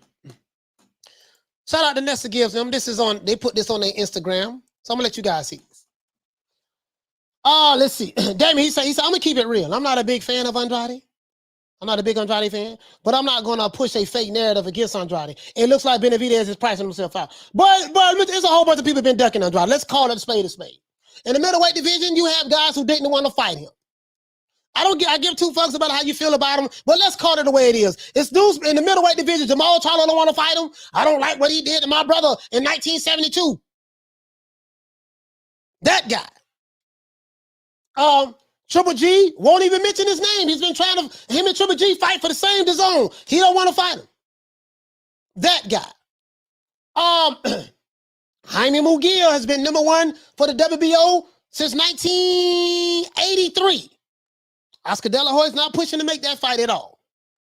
The man has vacated 160 from what I'm hearing, moved up to 168. He's trying to make a fight with David Benavidez, and his manager says this. But the people who hate Andrade, is going to, he said, Coach, are you going to the LDBC party in June? Yeah, I'll be there. Hey, tell him to hold a seat for me. Okay? Tell him to hold a seat for me. I'll let you see the sweater that I'm gonna wear. I'll let you see the sweater that I'm gonna wear. Tell them to hold a seat for me. Go talk to your leaders over there. Talk to your leaders over there and tell them to hold a seat for the old boy. He said, yeah, the PBC is going to ruin his career. Okay. He said, heard Keith did 35,000. Only heard. I don't have proof. Yeah, I don't have any proof neither. But what we do have proof of, we have proof that those numbers have not been released by the PBC and they have not been released by Fox. That's the proof we do have. We do have proof of, in the past, Fox have released pay-per-view numbers from Tank Davis, and in the past, Showtime has released pay-per-view numbers from their fighters, Errol Spence, and we do have proof that in the past, Mayweather Promotions have released pay-per-view numbers in the past. And we do have proof that these last 3 pay-per-view fights, PBC have not released the numbers from the last pay-per-view fights. That's the proof that we do have.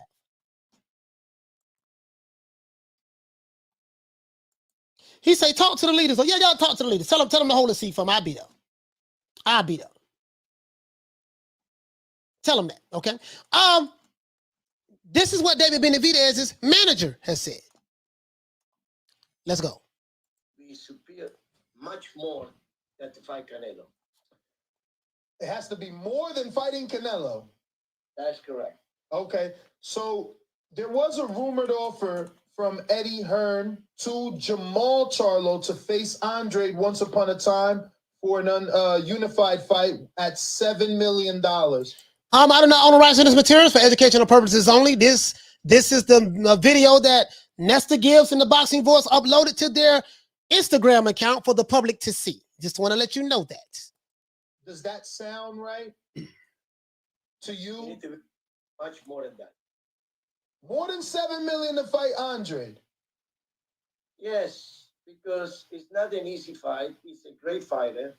That whoever he wants to put that fight, that most likely is not so attractive. That one needs to be for the money. But damn, more than $7 million. To talk about it. Wouldn't that be a career high payday for David? Has he ever been paid $7 million? Never. But the money needs to be superior, much more than to fight Canelo.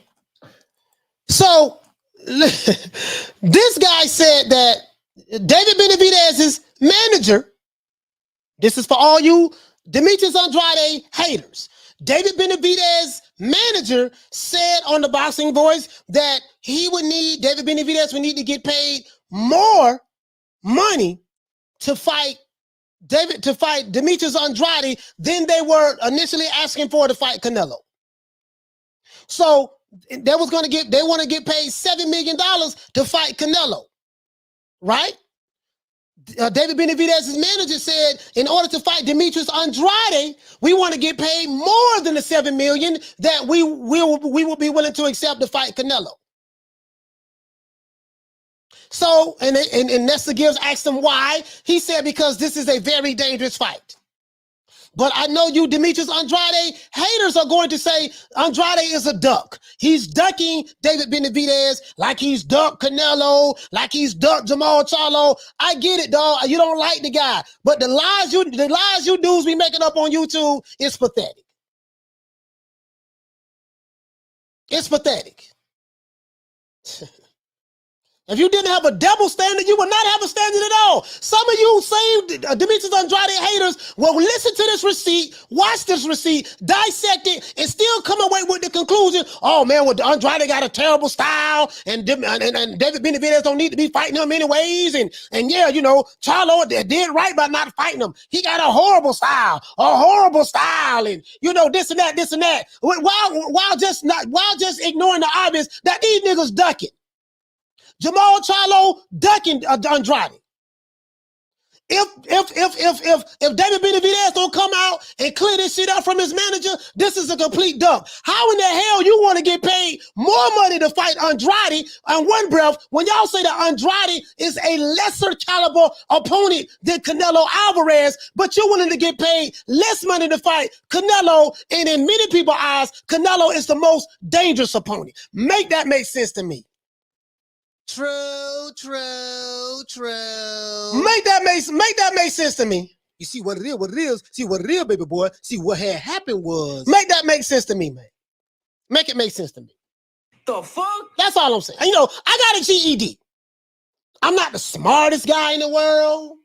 I know some of you guys, you know, have bachelor's degrees and ideologies and sociologies and physiologies and determinologies, you know, all of that other shit, all the ologies. I know some of you guys have that, and I'm just the guy with the basic GED equivalent to a high school diploma education, but I have a master's degree in common sense, and I'm a stickler for language. And my common sense tell me, my spidey senses are tingling. It's telling me that if this is true, what this manager is saying, that these guys feel that Demetrius Andrade is a more dangerous fight than Canelo Alvarez, therefore they want more money. Just in case some of you are slow, dumb, stupid. As a matter of fact, let's do this. Let's do this. You know, I'm not gonna belittle nobody.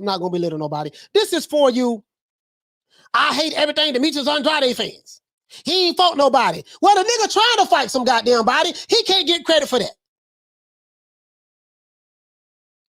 Yeah, he ain't fought nobody. Well, he trying to fight David Benavidez. David Benavidez will kill him. Okay, well, he trying to fight him. Well, you know what? Well, David don't need to be fighting him. He don't need to fight him and this and that and yada yada. Hold on. Let's pull this up. How many Twitter followers he got? When you niggas go to running interference. When you go to running interference for your fighter, put them in protective custody. That's what I don't like. This you new booty fans. You new booty fans make me sick. You new booty boxing fans make me sick. I hate you motherfuckers. I swear to God I do. You new booty boxing fans. I don't like you motherfuckers with a passion. You don't know shit about boxing, and you do too much dick riding and capping for fighters. Caller, what's your name? Where you calling from? Hey, Coach, this is Rick from San Antonio. How's it going? Rick from San Antonio. What the lick read, fam? What you want to talk about? So, I want to touch real quick what you were just talking about. I did hear that interview. Yeah, they just pretty much fight themselves out. It's plain and simple. That's just cut and dry. Well, what I also heard earlier in the interview, correct me if I'm wrong, did it sound like, or was he insinuating, because I know they can only give out so much information, especially during negotiations. Is Jamal Charlo still on the table? And Benavidez was also offered, his team was also offered some money, offered some money for Benavidez as well. Kind of like a counter offer to what Eddie Hearn was offering. Now, the caveat was according to Sampson, they can't jump on that right now because he's in a signed contract with David Lemieux. Man, I don't know what's true, what's not true. All these rumors in your windows. This person said this. I heard that. My cousin told me this. His baby mama said that. The stripper, Big Booty Judy, told the bartender. I don't know what the fuck going on. All I know is I just heard an interview from Rick. I just heard an interview from David Benavidez's manager, and his manager said that in order for David Benavidez to fight Demetrius Andrade, they want more money to fight Demetrius Andrade than they want to fight Canelo. That's what I know. And I know that for a fact because I've seen it with my own eyes. I heard it with my own 2 ears. That's what I know. All the other shit, I don't know nothing else. Be honest with you. Okay, yeah, I'll have to rewatch that interview again, but he did say something about an offer being on the table still for Jamal Charlo pending their issues, and then because Ness was asking them that, and then also Benavidez got offered a fight with Canelo even more money than what Charlo was offered. So, but I'll leave that for now. Like you said, we'll wait till that shit gets cleared up. Time will tell. To to the fights this weekend. Jermaine Ortiz. You ever heard of Jermaine Ortiz? Jermaine Ortiz, no sir. He's supposed to be fighting at Showtime. Probably another prospect. Probably like a showcase fight, I think, for Ortiz, if I'm not mistaken. Mm-hmm. And then also this weekend, ESPN. Do you know if they're going to be working with Sky Sports to show the Kell Brook fight and the Linares fight? I don't know. I don't have any proof of that, but I'm gonna find out. You know, I'm gonna find, because I wasn't sure if I was going to. I wasn't sure if I was going to probably go live for the fight or whatever. But I was going to do my research before I made that decision. But I don't know exactly what. I just thought that it was going to be on the Zone. To be honest, I just thought it was going to be on the Zone. But then I see it's going to be on Sky Sports. So I said, okay, shit, it's going to be on Sky Sports, and maybe we could, you know, how are we going to be able to see it in America? And from what I'm hearing, it's supposed to be shown on ESPN Plus. So we'll see. I don't know. I don't know, brother, to be honest with you. And I don't. Okay. And if I don't know something, I don't believe in making shit up. I don't believe in making shit up. So gotcha. I got that information from Boxing Scene. If you go to their schedule, it'll put it on there. It says Sky Sports, ESPN, okay, I'll check and then it out. Linares, it just says ESPN. Yeah. Yeah, and then also I got Munguia on Ballard. I mean, you know, I think he's doing to win that fight. But again, anything can happen. But I got Munguia on that fight. Yeah, ain't nothing wrong with that. Hopefully he'll step it up sometime soon. Hopefully he'll step it up sometime soon. They got to take the pacifier out eventually.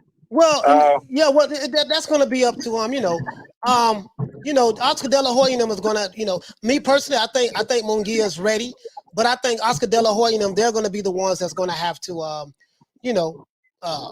say, hey, man, listen, this guy been number one in the WBO. It's time for him to fight. Not an Andrade. Andrade done moved up. People saying, well, he moved up because he's scared of this guy named Janabek. And I'm like, dude, y'all cut this shit out. Cut it out. I get it. I get it. You don't like the guy. You don't like the guy. I get it. I understand. That shit killed me. They killed me with that shit. But anyways, shout out to you, Rick. I agree. Shout out to you, Rick. Hey, one more thing, Coach. I know you got the phone lines fight coming in. Kell Brook and Amir Khan 50-50 fight. It goes the distance. If Khan can outbox him, it's gonna get cut short if Brook can clip him. So that's what I feel. That's what I feel about that fight. May the best man win. Yes, sir. I think it's a 50-50 fight as well. Appreciate it, Coach. Thanks for the hard work. Yes, sir. Yes, I appreciate that. Shout out to my brother. Shout out to my brother, Rick Antonio. Matter of fact, I had a super chat up here. Shout out to Mr. Calderon for dropping that quarter of a bam dub on your boy. Hey, Leroy. Super chat received. Playtime's over, boy. He said, I heard that live, that's some bull. I was getting mad as listening to it being said. Bro, let me tell you something, bro. Bro, this shit don't make no goddamn sense. When they don't like you, they find everything. Oh, well, nigga, when you fought, okay, you can fight Godzilla. Yeah, you fought Godzilla, but you ain't beat King Kong. Okay, you can fight King Kong. Yeah, you fought King Kong, but King Kong was past his prime. Well, I fought Mothra. Oh, Mothra had 1 foot in and 1 foot out. Okay, well, you fought. When you fought Errol Spence, Errol Spence had a car accident and he had a detached retina. When you fought you fought Larry Holmes. Larry Holmes is 72 years old when you fought him. Listen, this is how these guys are.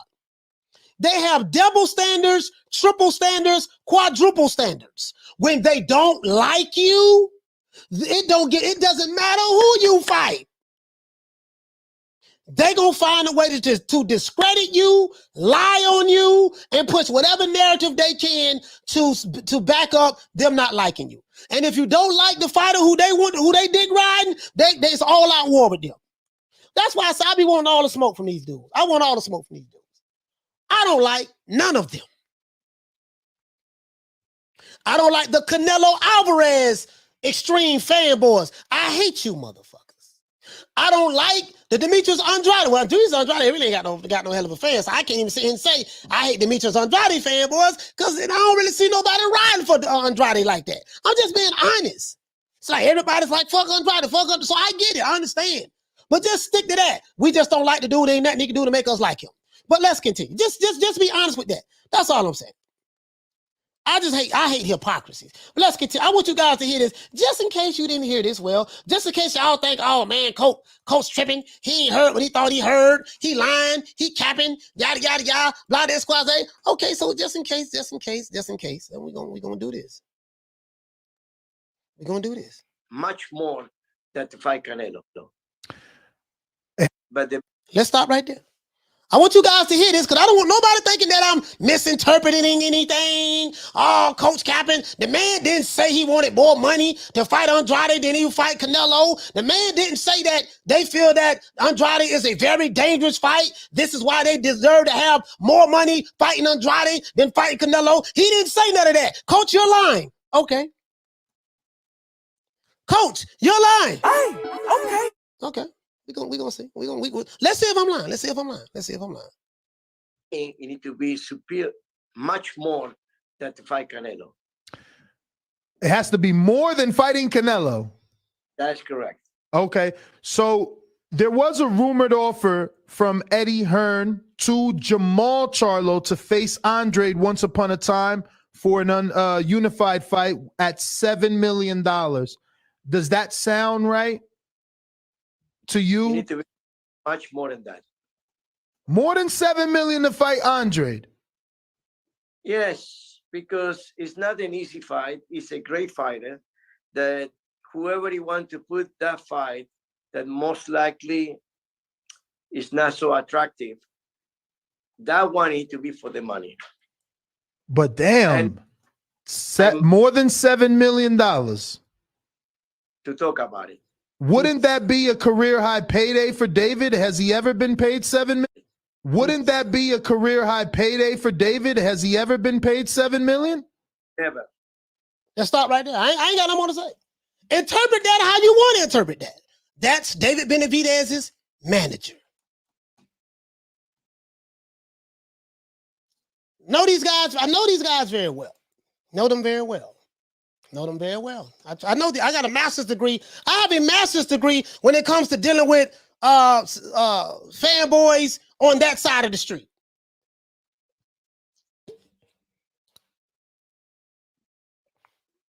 I don't bother them niggas so much, they don't even come over here no more. They don't even come. I don't bother them so much. I don't get the threats no more like I used to. They just said, fuck it, man, we done. This nigga don't bother us. You know what I mean? Listen, I got the SWAT team surrounding my house right now because I got all these bodies I got all these bodies from last year. Oh, let's see. This dude here is block him too. I got these trolls coming in here, bots or whatever. Keep blocking. I'll let the moderators handle that shit. John B. Poetic, what you say? That's called they duck, folks. Yeah. King KO said it sounds like DuckTales to me. Sounds like DuckTales to me. Bro, shucky ducky. Yes, sir. That's what it sounds like to me. It's sad when prize fighters don't want to fight for prizes. Bro, I never would have heard no shit like that from Marvelous Marvin Hagler. Never would have heard no shit like that from Sugar Ray Robinson. Never would have heard no shit like that from James Lights Out Tony or Pernell Whitaker or how much money? Okay, yeah, we'll take that. We'll do that. I mean, they're not fighting for peanuts, but I'm saying, you know what I mean? I mean, let's be real. You know, these new boxing fanboys, I can't stand these motherfuckers. I wish I can just get them all in a line and just get them all in a line and just Dolomite backhand slap their ass. Let's do this. Open the phone line. Phone lines is open, man. Phone lines is open. I be wanting all the smoke. I be wanting all the smoke for these motherfuckers. They never call. Caller, what's your name when you're calling from? It's Roach from Houston. Roach from Houston. What the link read, fam? What you want to talk about, Roach? Man, what's going down, Coach? Hey, man. I'm not going to lie to you. I am downright flabbergasted at what I heard from David Benavidez's manager.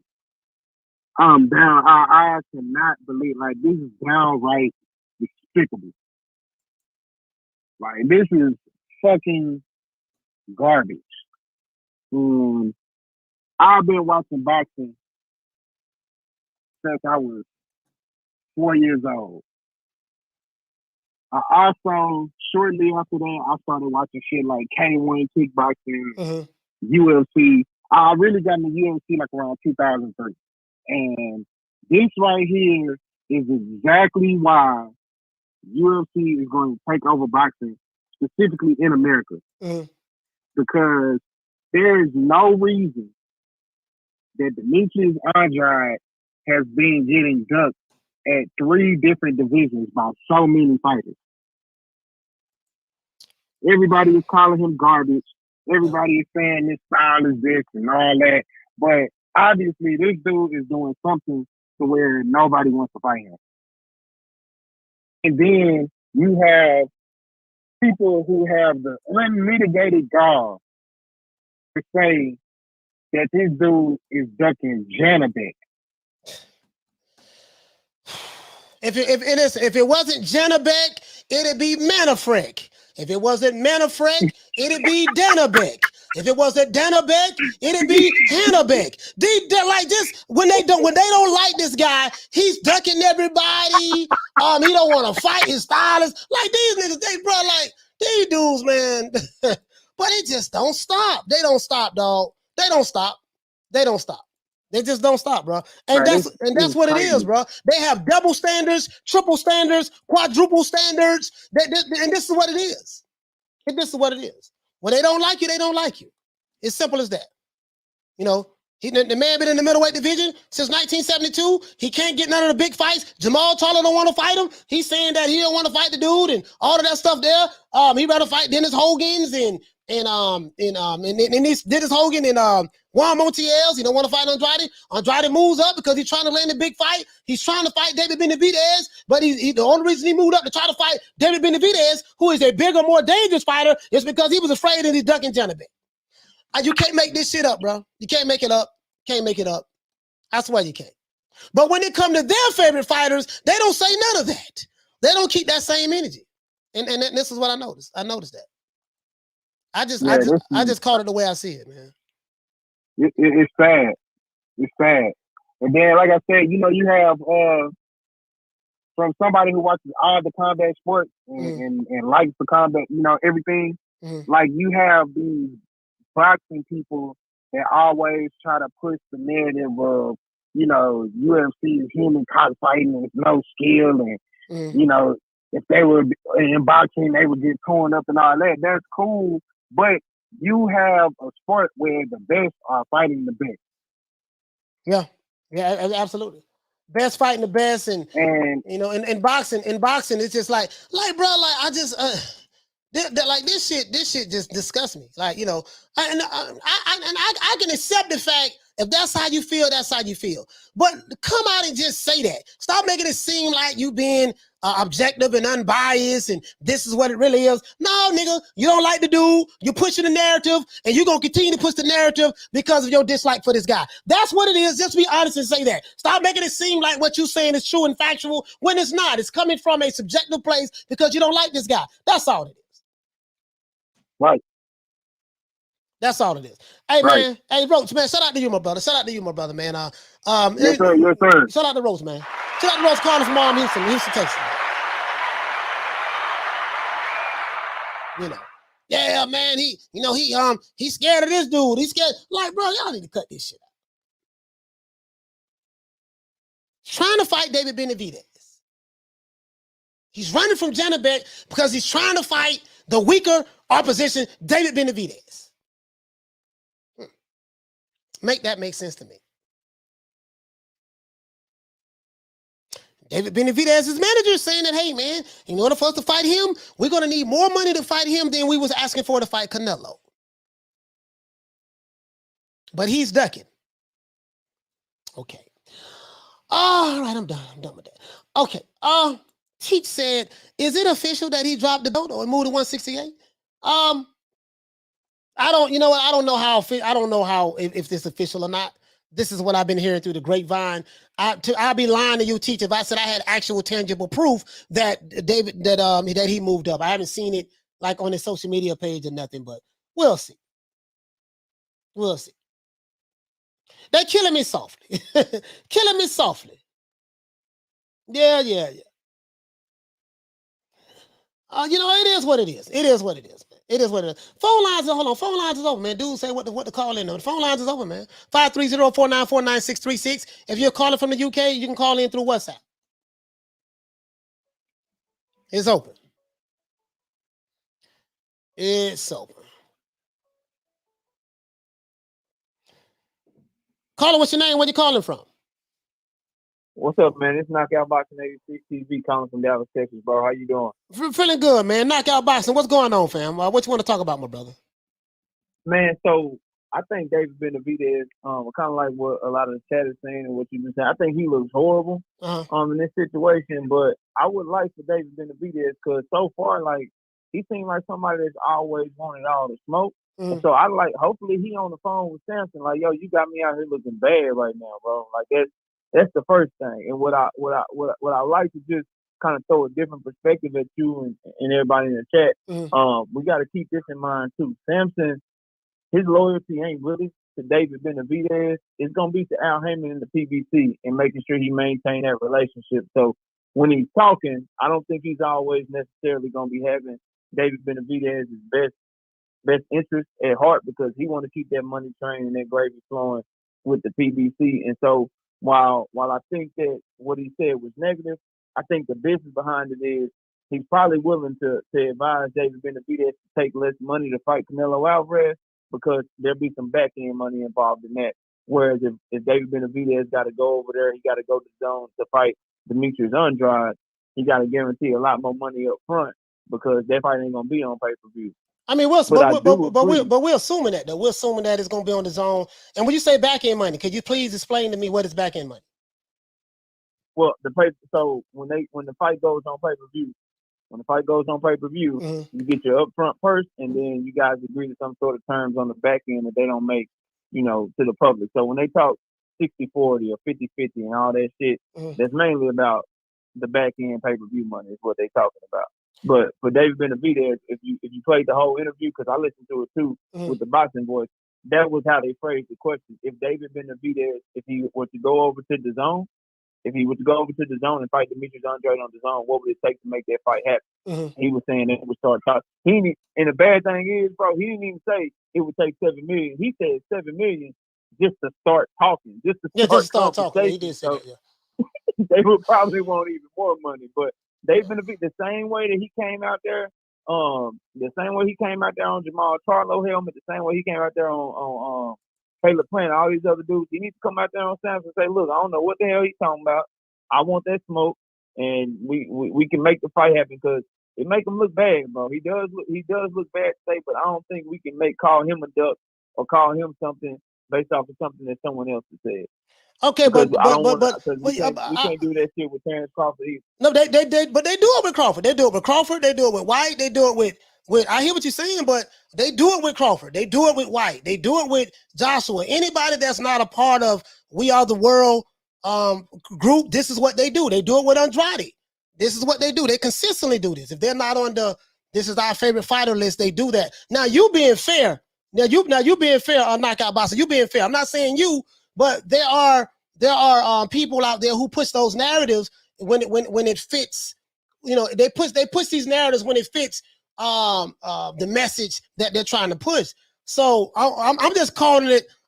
Forget if it's Andrade. If it was another fighter, if it was, let's say, Terrence Crawford, Crawford, and let's say he was the two belt champion in the welterweight division. And let's see, Sean Porter wanted to fight him. And he said, hey, man, well, I want more money to fight Sean Porter than I would want to fight someone else. Those pro Sean Porter guys would say, oh, man, Crawford ducking. He's trying to price himself out. That's what it is. But then when it's the other way around, we're going to give him the benefit of the doubt. That's not what he really mean and all that stuff there. So, but listen, I'm not saying that's what you're saying, brother, but I thank you. We got another call calling in Knockout Boxing. Thank you so much for calling in, my brother. I'll let you get to it, bro. Appreciate you. Have a good one. Yes, sir. Shout out to Knockout Boxing, man. Shout out to Knockout Boxing from Dallas, Texas. Call. Yeah, tried to click over, man. Call back. You know what I mean? So I point out the double standards in these guys. Knockout boxing is not saying this. He's being fair. He's being fair right down the middle. But I'm saying, like, you know, like I call the shit right. I call it the way I see it, dog. It's just the double standards, the hypocrisy. You know, it's just that, you know, if it's not your favorite fighter, you know, they say something totally different. You know. You know, so it's like, well, this is, you know, this is not David Benavidez. This is what this guy, his loyalty is more towards the PBC. I don't know that. I don't know that. I don't know what loyalty he has. I just know what he said. He represents David Benavidez, that side of the street. That's all I know. I'm just going by what he said. But I need to probably I only heard like 20 minutes of the interview, to be honest with you. So I only heard like 20 minutes of it. So Carla, what's your name? Where you calling from? Troy Graham, once again, man. Troy Graham, once again. How you doing? What's going on, Troy? What the lick read, man? What you want to talk about? You know what? Fighters know the truth about themselves. He knows that he doesn't belong in 168. He was waiting there for one Mr. Canelo Alvarez, and he's having issues making weight because I can guarantee he walks around at 200 pounds, right? Mm-hmm. And so why would he take on such a dangerous cat who moved up in weight but is more comfortable now? Because he probably walks around at 180 plus, right? This is Andrade we're talking about. Okay, Andrade, yeah. This is Andrade probably walks around at 180 plus. Yeah, David Benavidez walks around at 200. Yeah, I don't know what they walk around at. I don't know that. But go ahead. But I get what you're saying. I get what you're saying, though. Yeah, they walk around. Right. So you know, he's not comfortable there anymore. So fighting Andrade would be a dangerous fight because Andrade would be at full strength, and he won't be at full strength. And watch his last 3 fights and tell me how his face looks, his body looks. I'm talking about David Benavidez. He's still a good fighter. He's just in the wrong weight class. Okay, so which is why he's not. So you're saying all that to say what though? He's not going to take the fight. So he's not going to take the fight. If he's struggling to make the weight, then shouldn't he move up in weight? Absolutely. Yeah. See, what's that thing you say about common sense? It's common sense, baby. But it ain't gonna happen because he's sitting around waiting on that payday. You want payday? And that payday, man, is not gonna come. If he goes up to 175 and does what he needs to do up there, then guess what? You know, the pay, then they know he'll be Mr. Payday, and the payday man will find him. Mm-hmm. Yeah, so that's all, man. We'll see. We'll see. I'm just pointing out. Again, I'm not team Andrade. I'm not team Benavidez. I think highly of both fighters, but I am going to war against the narrative that this guy Andrade, he ducked Jesus, he ducked Moses, he ducked David, he ducked Aaron, he ducked Canelo, he ducked both Charlos, he ducked King Kong, he ducked Godzilla, he ducked Gamorok, he ducked Goku, Piccolo, Frieza, Vegeta. He's just ducking everybody. And when other guys he's trying to fight, they don't want to fight him. They say he has a horrible style. They say he ain't fought nobody. They say, oh man, I don't like what he did to my brother in 82. Oh, well, you know, if he want to fight me, we want more money to fight him than we would want to fight Canelo. I'm hearing a whole lot of this shit, and it's like no one is pointing this shit out, but everybody's saying this guy ducking everybody. Make it make sense to me. I got a GED now. I got a GED, but you know, make it make sense to me. Well, listen, Coach, the truth is, man, most of the greatest fights in this era are on social media. Mm-hmm. That's where you find the greatest fights. You're not going to find a lot of them in the ring, but it's not about ducking. It's about knowing where you are in your career. And in all reality, he wants to move to 175, but the people who are handling his career are probably telling him, just stick and stay right here. And, you know, we'll get you the Canelo fight. That's what they feeding him, which is a blasted lie.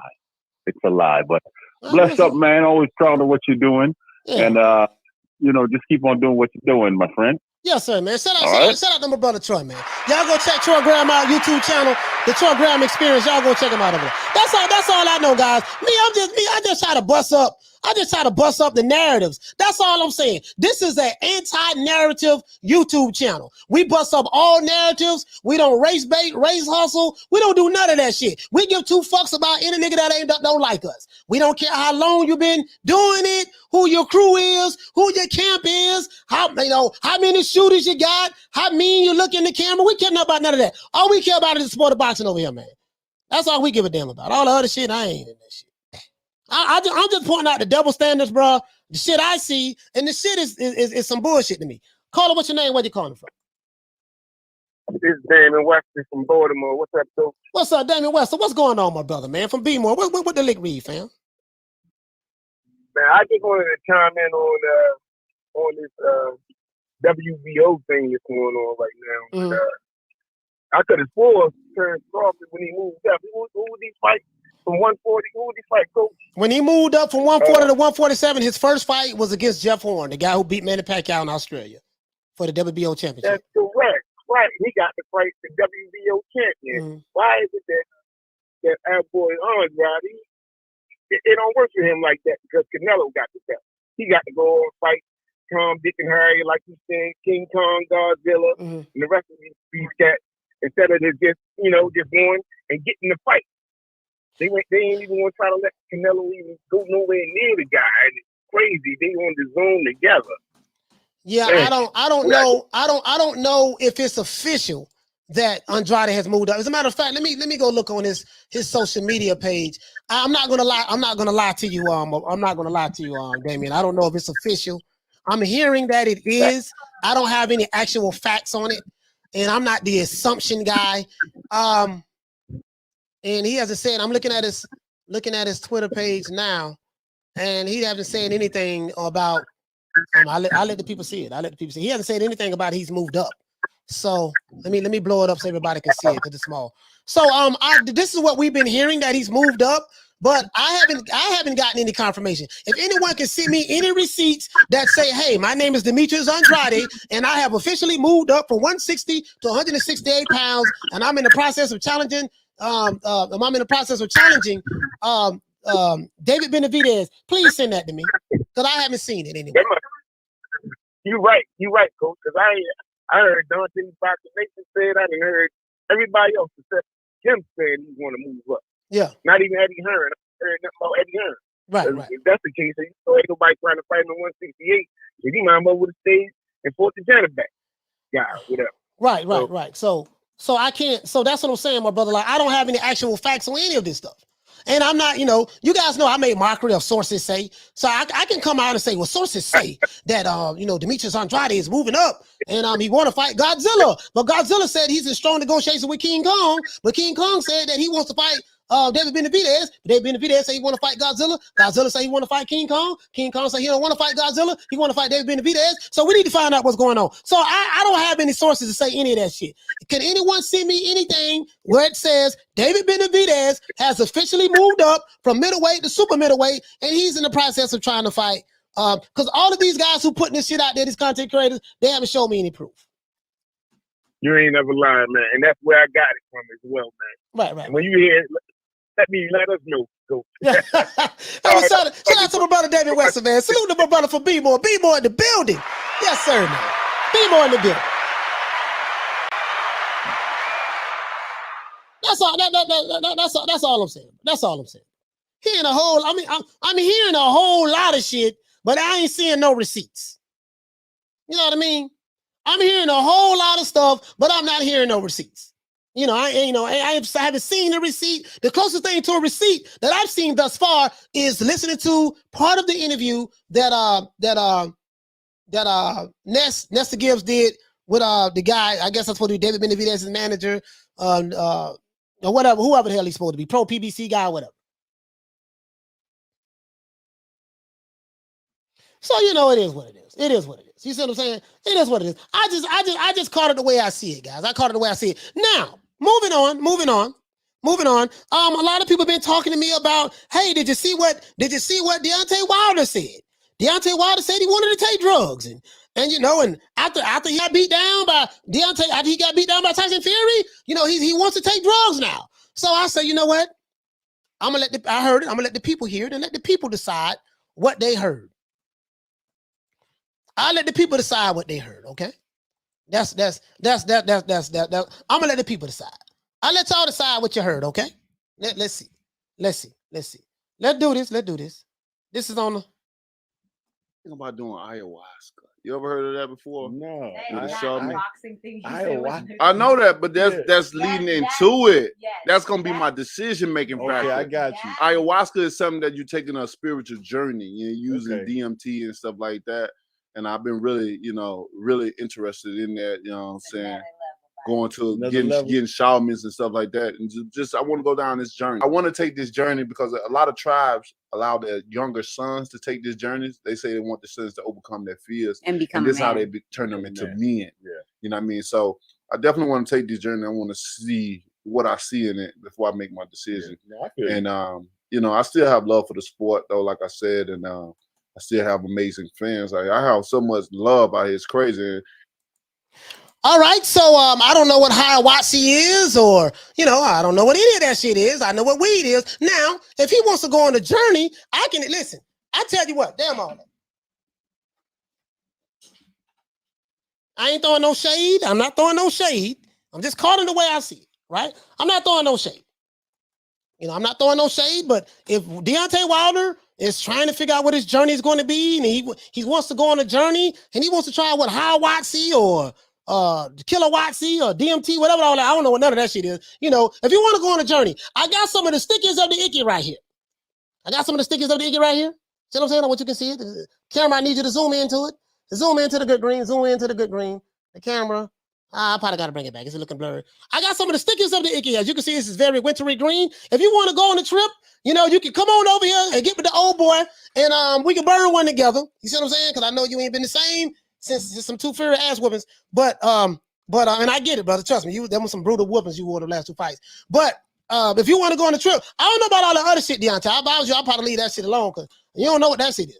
And when I want to go on a spiritual journey, I go on the patio, I roll up some of the stickers up. When I want to go on a spiritual journey, this is what I do.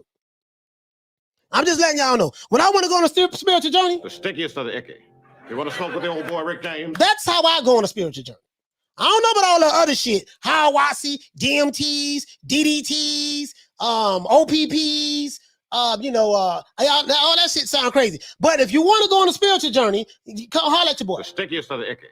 You want to smoke with the old boy Rick James? That's what I want to make sure that I heard this right. I don't want nobody thinking I'm throwing shade. The nigga over there hating. He's putting words in Wilder's mouth.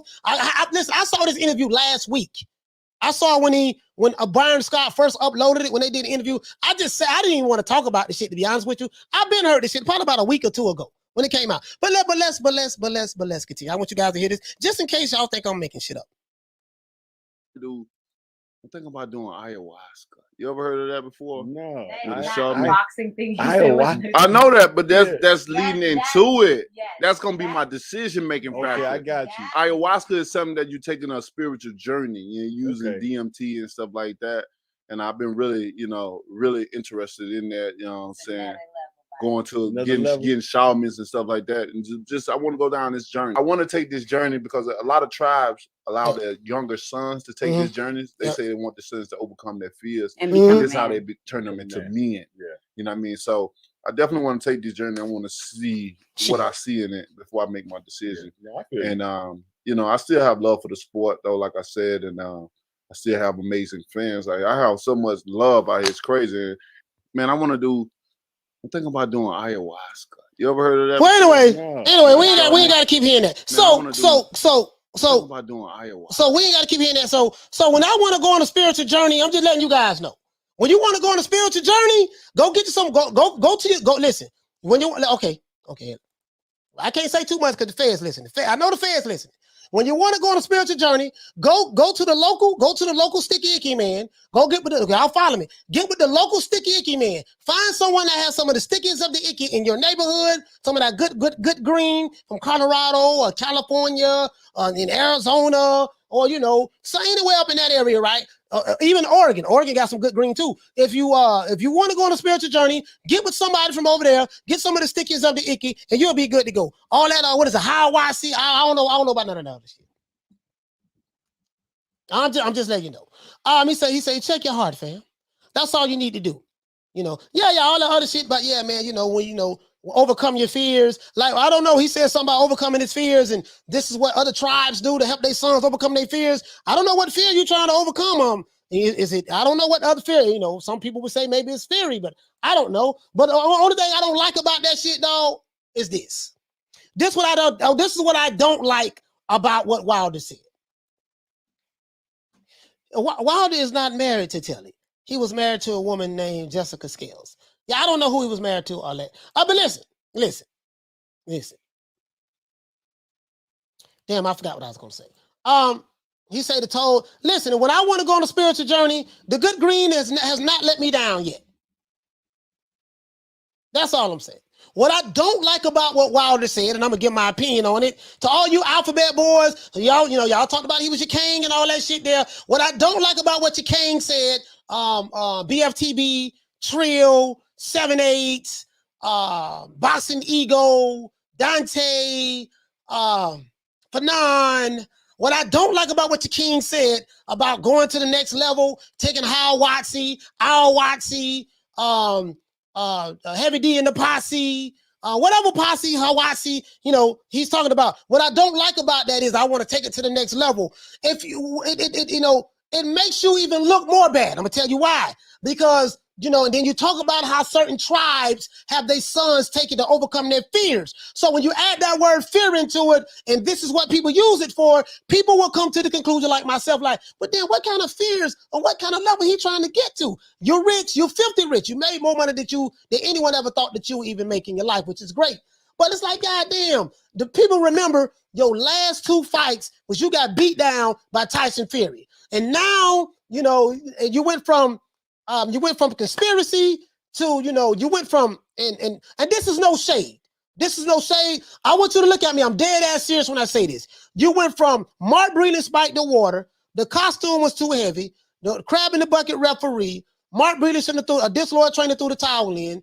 The Nevada Athletic Commission conspired against me. Mauricio Suleiman conspired against me. I had an autopsy. My skull was fractured.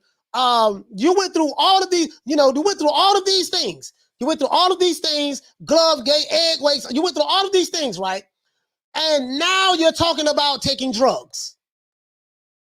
So someone like myself, people who are looking at this shit like, damn, dog. So, I'm like, damn, the white boy beat you that bad to the point to where now you're talking about doing drugs? Like, that's how I'm looking at it. You see what I'm saying? Even if you felt that way, I'm thinking about them. Okay, your last 2 fights, Tyson Fury destroyed you. And now you're talking about taking drugs. And you got all these Wakandaites out here who are following you. They waiting on their king to come back. And it's like 2 losses and now you're talking about taking drugs. I don't know what Ayahuasca is or Heavy D in the posse. I know who Heavy D is. RIP to Heavy D. I know Heavy D in the posse. But I don't know who Ayahuasca is or none of that shit. I know what the stickiest of the icky, and I know the good green is. If you want a spiritual journey, just smoking some weed. Wilder, you ain't got to do all the other shit. You ain't got to do all the other shit. That's all I'm saying. You ain't got to do all the other shit. You ain't got to do all that, dog. Just smoking some good green and you'll be good to go. You know what I mean? That's all. Smoking some good green and you'll be good to go. All that other shit, man, is like, listen, that's all they gonna say now. Oh, man, god damn. Wilder ain't coming back. Tyson Fury, I'm beating the brakes off of them. That's what they're gonna be saying now. I came up with the term on the Twerkinator, and I don't, I said that then, but, I'm letting bygones be bygones. But that's what they're gonna be saying now. The Twerkinator ain't, he ain't fighting no more. Now he talking about doing drugs and going to this shit just don't look good, dog. I don't like that. I want to see you come back and just have a fight. And if you're gonna retire, leave on a high note. Leave on a victory note. You already won in life because you don't made more money than any of these YouTube channels who was dick riding you ever thought you would ever make. You see what I'm saying? So now, and you don't make more money than any of your haters thought that you would ever make, which is great. Thank God for Shelly Finkel, the beautiful white man, Shelly Finkel, and thank God for JD's. If it wasn't for those 2 white men, they played an integral part in your life in making all these millions of dollars, and they did a good job. And let's give Shelly Finkel, and JD's a round of applause. Because I feel like that JD's and Shelly Finkel do not get the credit that they deserve. And also Mark Breland doesn't get the credit that he deserves as well. You see what I'm saying? So I just want to give a shout out to those 3 guys. Now I sound like to say this. Dog, I didn't like the end. I like the interview. I heard all of it. I liked it. I liked the interview a lot. It's a very beautiful interview. But that particular part of it, I didn't like that because people are going to take that one sound bite and say, man, goddamn, boy, Tyson Fury beat Wilder so bad. The nigga talking about taking dope now. He talking about taking Ayahuasca and doing all this crazy stuff and trying to go to the next level. And that's what they going to say. That's what they going to say, dog. And it's to make it look bad. Just come on back. What'd he say? He say, Ayahuasca is not a narcotic. He won't get addicted. It's a one-time thing. Out-of-body experience. Listen, bro. When I want to have an out-of-body experience, I smoke this. I don't know what the fuck that is, right? If it give you an out-of-body experience, so it must be a hallucinogen. If it's a hallucinogen, hell no. You don't know how he gonna respond to that shit. What if he take that shit and then want to jump off a building or something? Nah, man, hell no. As a matter of fact, let's look this shit. Let's look it up. I'm curious now. Y'all don't spark the old boy curiosity. Let's look this up. What that shit called? What is that shit called? Y'all don't spark my curiosity now. Man, talking about taking hallucinogens and shit now, man. The fuck is that? Maybe it's me. Maybe I'm tripping. Maybe it's me. Maybe it's my ignorance. Maybe it's my ignorance not knowing what this stuff is. And that's probably what it is, guys. Probably my ignorance, me not knowing what it is. I know about weed. That's what I know about the good green. When I want to have as a matter of fact, when this show is over with, I'm going to have a spiritual experience as soon as this show ends. So I know what to do. I don't know about this other shit. Let's look over here. I'm finna have a spiritual experience as soon as I end this show. He said it's called DMT. DMT, DDT, OPP, whatever you call it. I don't know what the fuck it's called. He said drummer for life. He said definitely it ain't addictive. Okay, all right. I don't know. Listen. Let you guys know something. When it comes to drugs or whatever, I am very ignorant when it comes to. I know about the good green. I know about the endo. I know about the stickies of the icky. I know about the chronic. I know about the herb. I know about the reefer. I know about that. All the other shit I don't know nothing about. I'm very ignorant when it comes to that. So maybe you guys can educate me on it and let me go ahead. So let's go. He say, Ayahuasca, whatever it is a South American pan-Amazonian psychoactive brew used both socially and on ceremonial spiritual medicine among the indigenous peoples of the Amazon basin.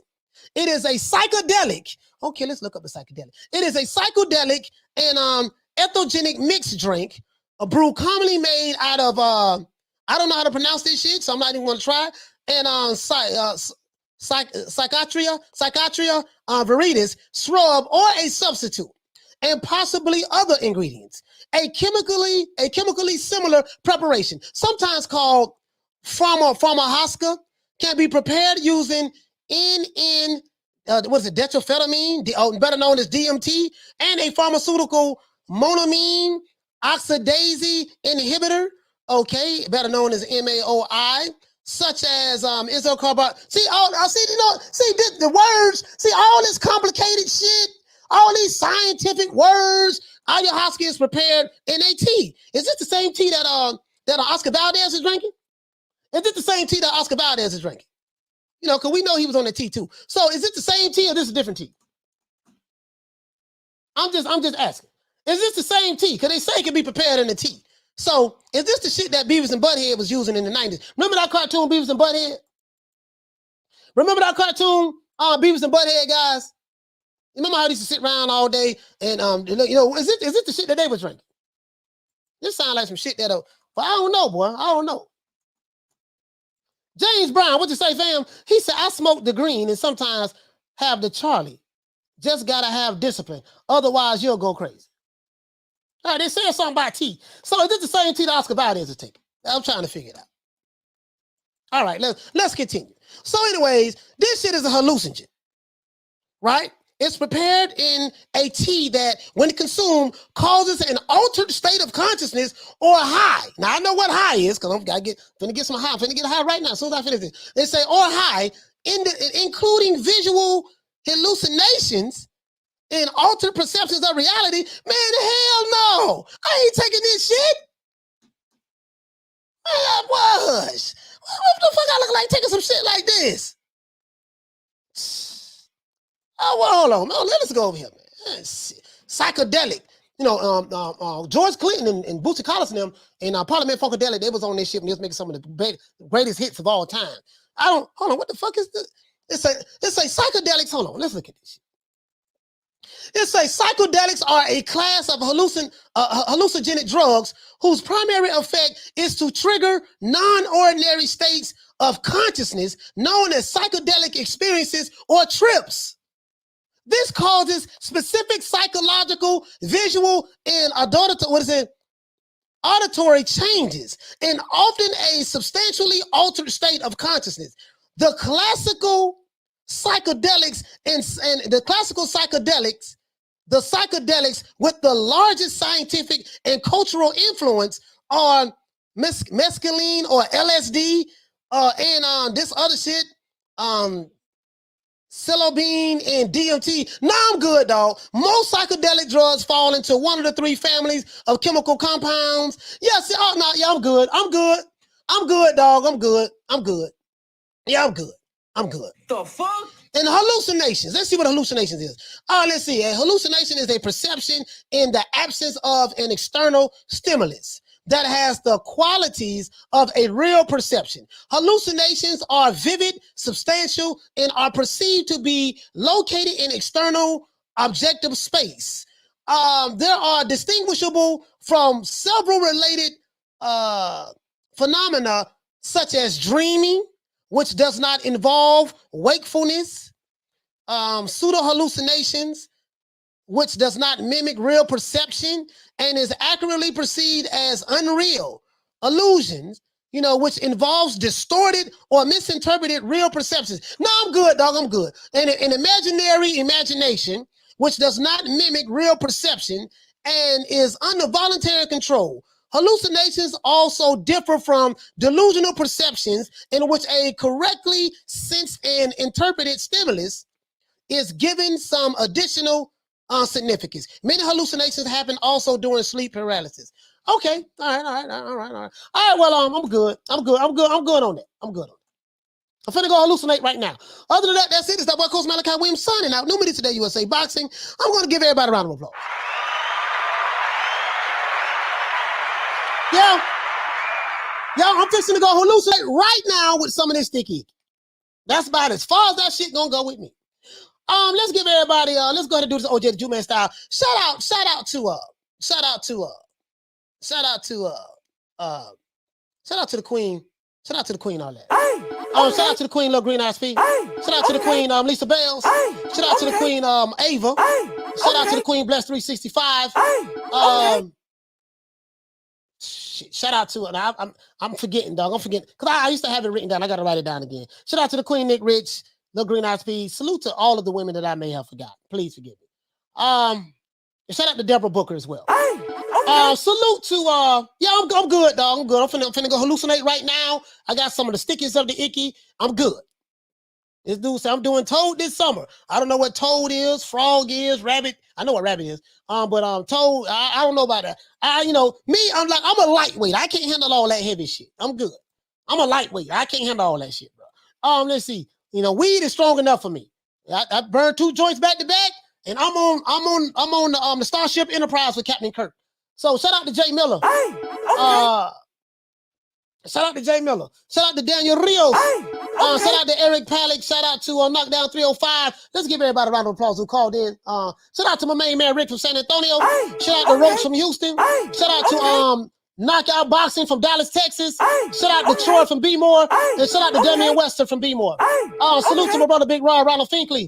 Shout out to Isaac Ramirez. Let's see.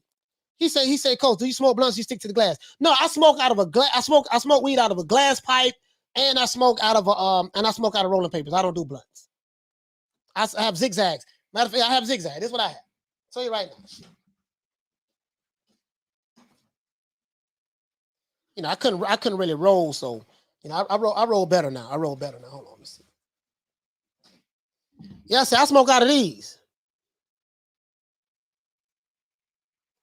You can see zigzags, and let's see what else I have. Shit. I got this. My little pipe right there. My little weed pipe. That's it. Good investment for the old boy. Yeah, that's it. Shout out to my brother Smith and West. Shout out to Amir. Shout out to Rider of the Storm. Shout out to Dragon Leg. Shout out to Drumming Full Life. Shout out to my man Big Ron Ronald Finkley. Shout out to my brother Halim. Shout out to Diallo Huggy, aka Huggy Bear. Shout out to Eddie Valve. Shout out to Don Ramon. Shout out to the Queen Arlette. Shout out to my main man. Shout out to Tupac 13. Shout out to my brother Charlo. Shout out to Daniel Rios. Shout out to who else we have in the building? James Brown. Shout out to Ace 99. Shout out to Deuce Trey. Shout out to Tony Kelly and the boys. Shout out to who else we have? Akon in the building. Shout out to Roberto Collin. Shout out to my brother Jeff Lucietta. Shout out to my main man Hector Garcia. Shout out to Daniel Rios. Let's go down to the bottom, man. I went as far as I can go to the top. Let's go down to the bottom. Shout out to Con Shonery. Shout out to King KO. Shout out to Steven. Let's see. Shout out to let's see, man. Yeah, shout out to James Brown. As a matter of fact, reading that shit, I'm gonna have to smoke 2 back to back. I'm gonna smoke 2 back to back. Fuck it. Yeah, it said y'all remember Beavis and Butthead. I think they was on that shit. Deuce says, it's too complicated for your understanding, obviously. Yes, sir, it's very complicated. Again, sir, I'm not a chemist, so it's very complicated for my understanding. Very, very complicated. You're right about that. I totally agree. You know what I mean? It's too complicated for me. My basic 7-ounce brain cannot comprehend all of those scientific words, and so I can't comprehend that shit. Shout out to Knockdown 305. He say, Coach, get you some raw cones. I don't even know what raw cones is, but I'll look it up. Shout out to my brother, I say Smith and West again. Shout out to Al Ramos. Shout out to EPL Banter. Shout out to Best of the Best. Shout out to my main man Cassidy from the UK. Dragon Leg, what's going on, fam? Let's see. Shout out to Steven 47. Shout out to who else? We have Ghost in the building. Al Ramos, Gustavo Antonio Morales. What's going on, fam? AB Sounds. I think I got everybody. Cool Boy Curry. Shout out to my main man, Major Key Boxing. Major Key, salute to Major Key. It is what it is. It is what it is. Shout out to the Queen Deborah Booker. Let's see. Listen. He said, "What strain are you smoking today, Coach?" I am smoking. I am smoking the Mike Tyson OG Kush. That's what I got right now. Let's see. Deborah Booker, what she say? She say, sorry, Coach, been getting off late. Oh yeah, man, work come before this shit. You know what I mean? Work come before this YouTube stuff. That's all I'm saying, bro.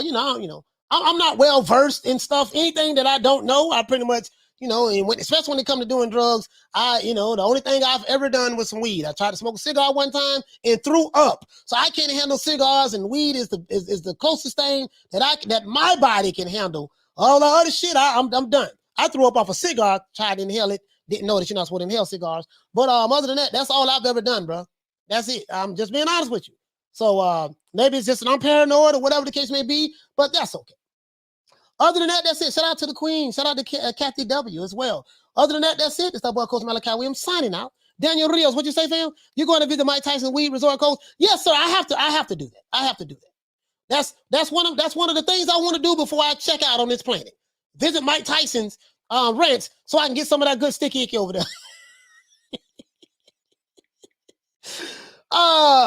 Shout out to my brother Smith and West for dropping that quarter of a bam dub on your boy. Hey, Leroy. Super chat received. Playtime's over, boy. Cambosos Loma just announced on ESPN. Said, thank you so much, my brother Smith and West, for letting us know that. We may talk about that tomorrow. You know what I mean? Thank you so much, my brother, for letting me know that. I'm finna go check that out right now. But before I go check that out, my brother Smith and West, I'm going to go smoke two of these good greens that I have, because all this shit, while they're talking about taking hallucinogens, psychedelics, and ayahuasca and all that shit, that shit got me feeling some type of way. I'll holler at you guys tomorrow, man. 3:00. He say they pre-roll or just stuff it. No, I roll my stuff. I don't have no pre-roll. Other than that, that's it. Oh, you talking about the cigar? The cigars and I tried to smoke a cigar, man. I was on some Suge before I even know who Suge Knight was. I was on some Suge Knight shit. trying to smoke a stogie, and man, I was sick, man, I was throwing up. I was, man, head dizzy. I was throwing up in every goddamn thing. I'm good. Oh, shout out to the Queen, Misfit, man, Misfit. Man, hold on, let me write this down. God, man, I'm so sorry. Man, Queen, sorry about that, Misfit. Damn, man. I'm sorry. Let me write this down. I'm finna write it down right now. How the fuck out? Man, Misfit, I'm so sorry. I'm slipping on my pippin. Misfit, God damn, man, okay.